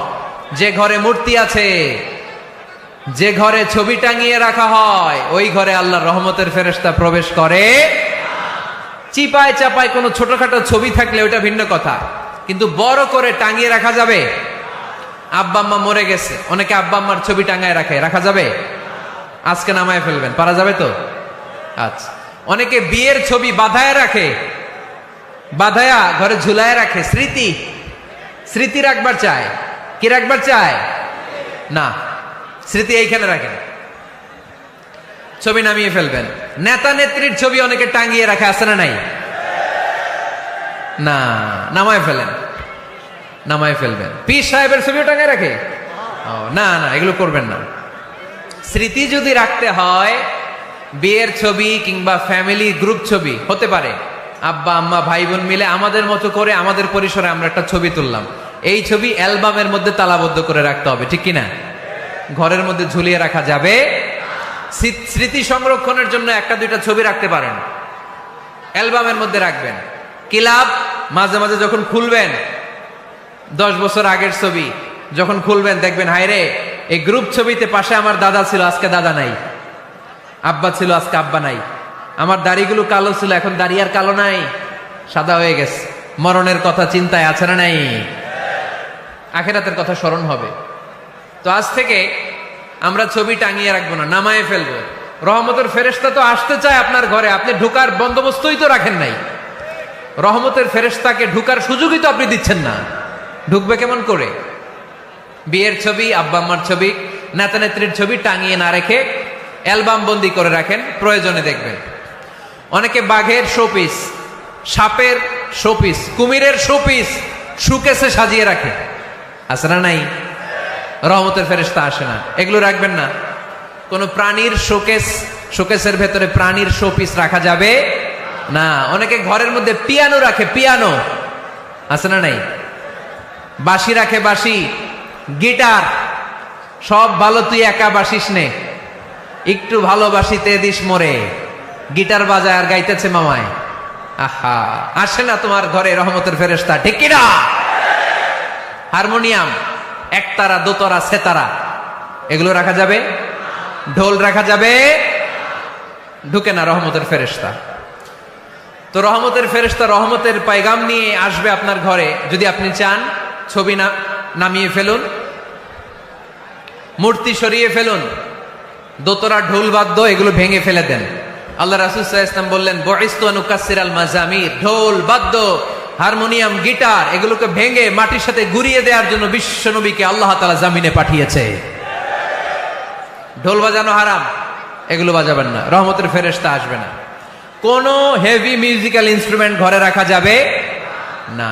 তবে তবে আপনি গাছের ছবি, প্রকৃতির ছবি, নদী নালার ছবি, এগুলোর ক্যালিওগ্রাফি বাধাই করে দেয়ালে টাঙিয়ে রাখতে পারেন, এতে কোনো সমস্যা।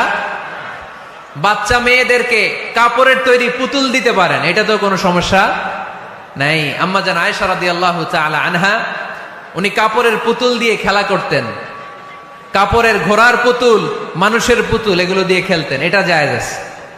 কিন্তু চোখ আছে, নাক আছে, মুখ আছে, হাত আছে, এরকম পুতুল ঘরে রাখা যাবে। দেখেন ইসলামী শরিয়াত কত চেক এন্ড ব্যালেন্স। বাচ্চা মেয়েদের জন্য এটা কেন জায়েজ? কারণ এই মেয়েই কিছুদিন পরে মা হতে চলেছে, ঠিক কিনা? এদের হাতেই লালিত পালিত হবে আগামী প্রজন্ম। দেখবেন বাচ্চা মেয়েরা ছোট্ট ছোট্ট পুতুল দিয়ে খেলা করে, এরা রান্না করে, বাচ্চারা দুধ খাওয়ায়, বাচ্চারা গোসল করায়, আছে না নাই? ইসলাম এটা জায়েজ করেছে এজন্য যাতে ছোটবেলাতেই বড় হয়ে তার উপর যে দায়িত্ব চাপবে ছোটবেলাতেই যেন এটার প্রশিক্ষণ হয়ে যায়। সুবহানাল্লাহ পড়েন। খেলার ছলেই প্রশিক্ষণ হয়ে গেল। তো এই জন্য ঘরে যারা শান্তি চান এগুলো রাখবেন না। ঘরে হিন্দি সিরিয়াল দেখা যাবে না। এইবার আসছে আসল ওয়াজ। ঢুকে না, রহমতের ফেরেশতা ঢুকে না, এই জন্যই অশান্তি, এই জন্যই অশান্তি।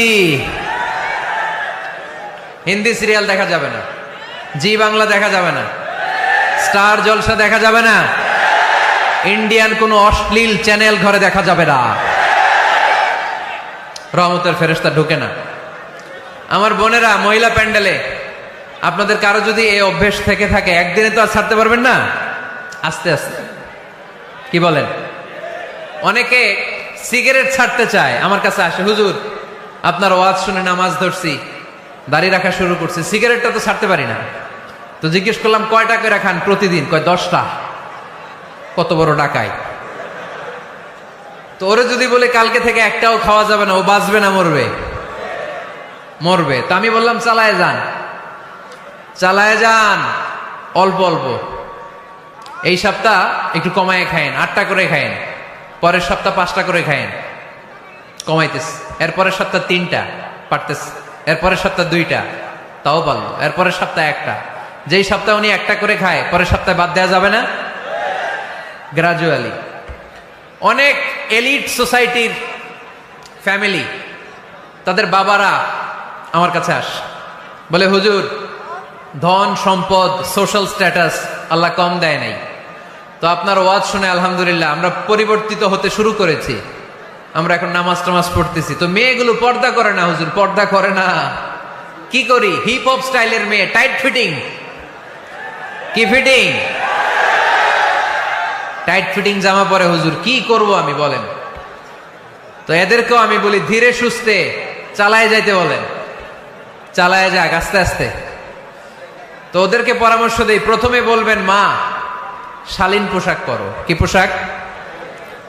প্রথম ধাপে হচ্ছে শালীন পোশাক। নিজেকে একটু গুছিয়ে রাখো, একটু ওড়না পেঁচিয়ে রাখো, একটু ঢিলে ঢালা জামা পরো। শালীন পোশাকে যখন মেয়েটা অভ্যস্ত হয় তখন আমি বলি এদেরকে হেজাব পরান। হেজাব কি পরান? হেজাব।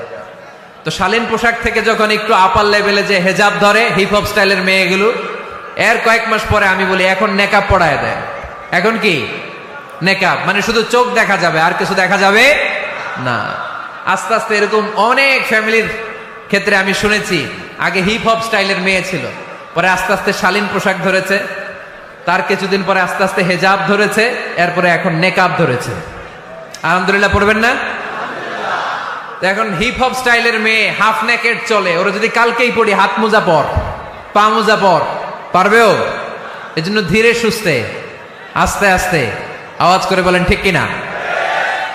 তাহলে টিভিতে গান বাজনা, আজে বাজে হিন্দি সিরিয়াল, অশ্লীল নাটক, সিনেমা পাড়াডগারে আজকে থেকে আর দেখা যাবে?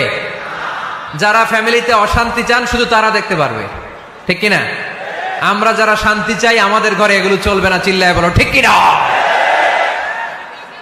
তাইলে হুজুর টিভিতে কি দেখমু? কি দেখবেন? ইসলামী প্রোগ্রাম দেখবেন। কি দেখবেন? ইসলামী প্রোগ্রাম দেখুন, নিউজ দেখুন, টক শো গুলো দেখুন, প্রামাণ্য অনুষ্ঠানগুলো দেখুন, শালীন ভালো কোনো ম্যাগাজিন প্রোগ্রাম থাকলে এগুলো দেখুন। জিওগ্রাফিক্যাল চ্যানেল দেখুন, অ্যানিমেলস কিংডম দেখুন, সাগরের অতল গহ্বরে কি মাছ আল্লাহ তৈরি করে রেখেছে, আফ্রিকার জঙ্গলে কি হচ্ছে, অস্ট্রেলিয়ার জঙ্গলে এখন চলতেছে দাবানল, আপনারা কি খোঁজ রাখেন? মাইলকে মাইল বাঘের চামড়াগুলো ঝলসে যাচ্ছে, বানরের চোখগুলো পুড়ে যাচ্ছে, খোঁজ খবর রাখতে হবে, ঠিক কিনা? এগুলো দেখেন, নিজেকে জ্ঞানী ও আলোকিত করে গড়ে তুলতে সাহায্য করে এরকম প্রোগ্রামগুলো দেখেন। কোনো অশ্লীল, কোনো হারাম প্রোগ্রাম কোনো মুসলমান টেলিভিশনে দেখতে পারে। তো 2 নাম্বার যে পয়েন্টটা আমরা আলোচনা করলাম, ছবি টাঙিয়ে রাখা যাবে না, মূর্তি রাখা যাবে না ঘরে, গিটার বাদ্যযন্ত্র রাখা যাবে না, অশ্লীল নাটক সিনেমা দেখা যাবে। তাহলে ঘরটারে শান্তিতে ভরপুর করবে কে?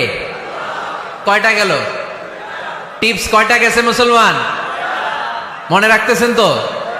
আমি কিন্তু তাফসীর করি ক্লাসের মতো। কিসের মতো? It's a class. পড়া দিব আবার পড়া নিব, তা না হলে কিচ্ছু খেয়াল থাকে না। মাহফিল শেষ, সিগারেট একটা ধরাই ফেলছে, সেই রকম কণ্ঠ হুজুরের, সেই রকম হেব্বি কণ্ঠ হুজুরের, হেব্বি। টানতেছে কি? বিড়ি। টানে কি? তো কি লাভ হইছে? কি লাভ হলো? আমরা যেন কিছু শিখে যাই। 3 নাম্বার ফর্মুলা ঘরে শান্তি আনার, ঘরে মাঝে মাঝে একসাথে জামাতে নামাজ পড়বেন। শুনতেছেন? আমার কথা শুনতে পাচ্ছেন? The family that prays together stays together. যে ফ্যামিলিগুলো একসাথে নামাজ পড়ে, এই ফ্যামিলিগুলো একসাথে টিকে থাকে আজীবন। সুবহানাল্লাহ নাই? বাইরে বৃষ্টি, আপনি মসজিদে যেতে পারছেন না জামাতে নামাজ পড়ার জন্য, কি করবেন? ঘরের সবাই নিয়ে নিজে ইমাম হয়ে যাবেন। পারা যাবে? আরে শুরু করেন না, আজারি ভাইয়ের কথা শুনে শুরু করেন না, শান্তি আসবে। আল্লাহর কসম, ঘরে ঘরে শান্তি আসবে এই বাংলাদেশে, কিন্তু এগুলো অ্যাপ্লাই করতে হবে। তাহাজ্জুদের সময় একসাথে দাঁড়িয়ে যান। ডিসেম্বর মাসে বাচ্চাদের 15 দিনের ছুটি, তখন তাহাজ্জুদের প্র্যাকটিস করেন। আপনি ইমাম, আপনার পেছনে আপনার ছেলেরা, পিছনে আপনার মেয়েরা আর আপনার স্ত্রী। নারী পুরুষ এক কাতারে দাঁড়াতে পারে না। আমি আর রুবেল ভাই যদি জামাতে পড়ি, আমি ইমাম, রুবেল ভাই ডান দিকে, সমান সমান দাঁড়ানোর সুযোগ আছে না নাই? আছে। কিন্তু আমি যদি আমার স্ত্রীর সাথে জামাত করি, একসাথে দাঁড়ানো যাবে না। আমি সামনে, আমার স্ত্রী পেছনে। মাসালা বুঝতে পেরেছেন? আচ্ছা, তো তাহলে ঘরে জামাতে মাঝে মাঝে নামাজ পড়বেন। সহিহ মুসলিমের হাদিস, আল্লাহ রাসূল সাল্লাল্লাহু আলাইহি ওয়াসাল্লাম বলেন, তোমরা ফরজ নামাজ মসজিদে আদায়ের পরে ঘরের জন্য কিছু নফল আর সুন্নত রেখে দিও, কারণ ঘরে যারা নফল আর সুন্নত পড়ে ওই ঘরটারে বরকত দিয়ে ভরে দেয় কে? তাহলে 3 নাম্বার ফর্মুলা, ঘরে আমরা নামাজ পড়ব, মাঝে মাঝে জামাতে নামাজ পড়ব। রাজি আছেন তো সবাই? ইনশাআল্লাহ পড়েন না? 4 নাম্বার ফর্মুলা, বাসায় একসাথে খাবার খান, আলাদা আলাদা না। কিভাবে? একসাথে। যদি একান্নবর্তী ফ্যামিলি হয়, ভাই বোন চাচা মামা একসাথে, তাহলে ছেলে মেয়েরা একসাথে বসবেন না। ছেলেরা সবাই একসাথে, তাদের খাওয়া শেষ, এরপরে মেয়েরা সবাই একসাথে। আর যদি নিজের ফ্যামিলি, স্বামী স্ত্রী ছেলে মেয়ে, তাহলে সবাই মিলে একসাথে খাবেন। খাবেন কোন হাতে? বাম হাতে নাকি? আওয়াজ করে কোন হাতে? আল্লাহর হাবিব বলেছেন, লা তাকুলু বিশিমাল, বা হাতে খেও না, ফা ইন্না শাইতানা ইয়াকুলু বিশিমাল, কারণ শয়তান খায় বা হাতে। আমরা খাই কোন হাতে? ডান হাতে। খাওয়ার শুরুতে কি পড়বো? খাওয়ার পরে কি পড়বো? মনে থাকবে? বাচ্চারা উল্টা কাজ করতে পছন্দ করে বেশি। দেখবেন বাচ্চারা ডাইন পায়ের জুতা পরে বাম পায়ে, বাম পায়েরটা পরে। আমার মেয়ে সব সময় এটা করবে। আমি জুতা পরাই দিলে ঠিক, নিজে পড়লে বাম পায়েরটা দেয় ডান পায়ে, ডান পায়েরটা দেয় বাম পায়ে, আর গ্লাস ধরবে বা হাতে, যতক্ষণ আমি না ঠিক করে দিব। এবং বিসমিল্লাহ বলতে ওরা ভুলে যায়, বারবার স্মরণ করিয়ে দিবেন, বারবার বারবার। এখন ওর মস্তিষ্ক নরম আর উর্বর, ভেরি ফার্টাইল ওদের মস্তিষ্ক। যেইটাই ঢুকাবেন, এখন সফটওয়্যার হিসেবে যেটা ইনস্টল করবেন ওইটা আজীবন থাকবে। চিল্লায় বলেন ঠিক কিনা? সিঙ্গাপুরে আমার প্রোগ্রাম, গত কোরবানির পরে 5 দিন টানা প্রোগ্রাম ছিল সিঙ্গাপুরে। এক ফ্যামিলি আসছে, অনেক বড় বিজনেসম্যান ওখানকার, এসে বলে, হুজুর ইউটিউবে আপনার ওয়াজ শুনে আল্লাহ আমাদেরকে হেদায়েত দিচ্ছে, কিন্তু ছেলে মেয়েগুলোর তো মানাইতে পারতেছি না, নামাজ পড়ে না, আপনি একটু পানি পড়া দেন। কি পড়া? আমি বললাম বয়স কত? কয় 22। আমি কই পানি পড়ে না, আমারে বাইটা খাওয়াই দিলে হবে না, কারণ কাঁচা না নোয়ালে বাস, পাকলে করে টাস টাস। আগে আগে দেরি করা যাবে না, দেরি করলে কষ্ট হয়ে যায়। আল্লাহ হেদায়েত না দিলে তখন এদেরকে বোঝানো যাবে না। ছোট্ট সোনামণিরা, ওরা এখন কাদাকে যেমন খুশি তেমন ডিজাইন করা যায় কি যায় না? ডিজাইন করার পরে যখন শুকিয়ে যায় তখন আর কিছু করা যায়? তখন বাঁকা করতে গেলে কি হবে? ভেঙে যায়। একসাথে খাবেন, খাবার শেয়ার করবেন, একে অপরের সাথে খাবার শেয়ার করলে মহব্বত বাড়ায় দেয় কে? পারবেন সবাই? একসাথে খাবেন না আলাদা? আল্লাহর হাবিব সাল্লাল্লাহু আলাইহি ওয়াসাল্লাম খেতে বসলে কখনো খাবারের বদনাম করতেন না। সহিহ বুখারীর হাদিস, মা আবা রাসূলুল্লাহ সাল্লাল্লাহু আলাইহি ওয়াসাল্লাম তাআমান কত্তু, কখনো খাবারের বদনাম করেন নাই। এই 63 বছরের জীবনে কখনো না, একবারও না। ইনিশতাহাহু আকালাহু, ভাল লাগলে খাইতেন, বেশি বেশি খাইতেন। ওয়া ইন কারিহাহু তারাকা, ভালো না লাগলে রেখে দিতেন, ওটার দিকে তাকাতেন না। কিন্তু কখনো বলেন নাই লবণ বেশি হয়েছে, কখনো বলেন নাই ঝাল বেশি হয়েছে, এগুলো বললেন না। বলবেন? মহিলা প্যান্ডেলের ভাবিরা খুব খুশি, এখন খুশি হয়ে গেছে। ভাবিদেরকে বলবো, আপনারাও আপনাদের সর্বোচ্চটা দিয়ে ভাইয়ের জন্য রান্না করেন, যাতে ভাইয়ের খেতে কষ্ট না হয়, ঠিক কিনা? চেক এন্ড ব্যালেন্সের দরকার আছে না নাই? ইসলাম is check and balance, very balanced religion, খুবই ভারসাম্যপূর্ণ জীবন ব্যবস্থা। খাবারের বদনাম করবেন না, খাবেন, খাওয়ার শেষে শুকরিয়া করবেন কার? আচ্ছা, কয়টা গেল? কয়টা গেল? আরো জোরে বলেন। মাশাআল্লাহ। 5 নাম্বার, ঘরে কোরআন তেলাওয়াত করবেন। কি করবেন? করেন, আপনারা করেন? হ্যাঁ, ঘরে কোরআন তেলাওয়াত করেন প্রতিদিন। ফজরের পরে পাড়াডগায়ের প্রতিটা পরিবার থেকে সুমধুর কোরআনের ধ্বনি ভেসে আসতে হবে। কথা কয় না? তা ঠিক বলেন না কেন আওয়াজ করে? প্রতিটা ঘরেই যেন কোরআনের সুমধুর বাণী উচ্চারিত হয়।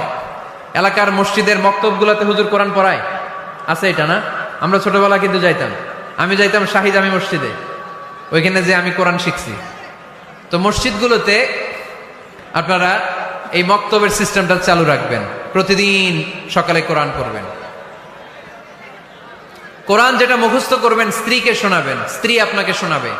প্রতি মাসের জন্য একটা সূরা নির্ধারণ করেন। কোনটা? একটা। এক মাসে একটা ছোট্ট সূরা মুখস্থ করা যাবে না? ধরেন সূরাতুত তিন, ওয়াত তিনি ওয়াজ জাইতুন, এটা এক মাসে মুখস্থ করা যাবে না? যাবে। আজকে রাতেই আপনাদের ফ্যামিলি মিটিং এটা সিদ্ধান্ত নেবেন যে এই মাসের জন্য সবাই মিলে কোন সূরাটা পড়বেন। মুখস্থ করতে হবে, অর্থও জানতে হবে। আমার ফ্যামিলিতে এই মাসে চলতেছে সূরাতুদ দুহা। আমার ছোট মেয়েটা মুখস্থ করতেছে, একটা করে মুখস্থ করে আর শোনায়, আমিও ওরে শোনাই। আমার স্ত্রী আমাকে শোনায়, আমি আমার স্ত্রীকে শোনাই। পাড়াডগারের প্রত্যেকটা ঘরে এই প্র্যাকটিসের দরকার আছে না নাই? প্রতি মাসে কয় সূরা? তাহলে এক বছরে কয় সূরা? 12টা। পুরো পাড়াডগার হাফেজ হয়ে যাবে কয়েক বছরের ব্যবধানে। পারা যাবে মুসলমান? আল্লাহর হাবিব সাল্লাল্লাহু আলাইহি ওয়াসাল্লাম আম্মা জান আয়েশা রাদিয়াল্লাহু তাআলা আনহুর কোলের মধ্যে মাথা রেখে কোরআন তেলাওয়াত করতেন। সুবহানাল্লাহ পড়বেন না? কানা রাসূলুল্লাহ সাল্লাল্লাহু আলাইহি ওয়াসাল্লাম ইয়াকরাউল কুরআন ওয়া রাসুহু ফি হাজরি ওয়া আনা হায়েদ। আম্মা জান আয়েশা বলেন, আমার যখন মাসিক চলতো, আমার মেনস্ট্রুয়েশনাল পিরিয়ড চলাকালীন সময়ে আল্লাহর নবী আমার কোলে মাথা রেখে রেখে কোরআন তেলাওয়াত করে আমারে শোনাতে।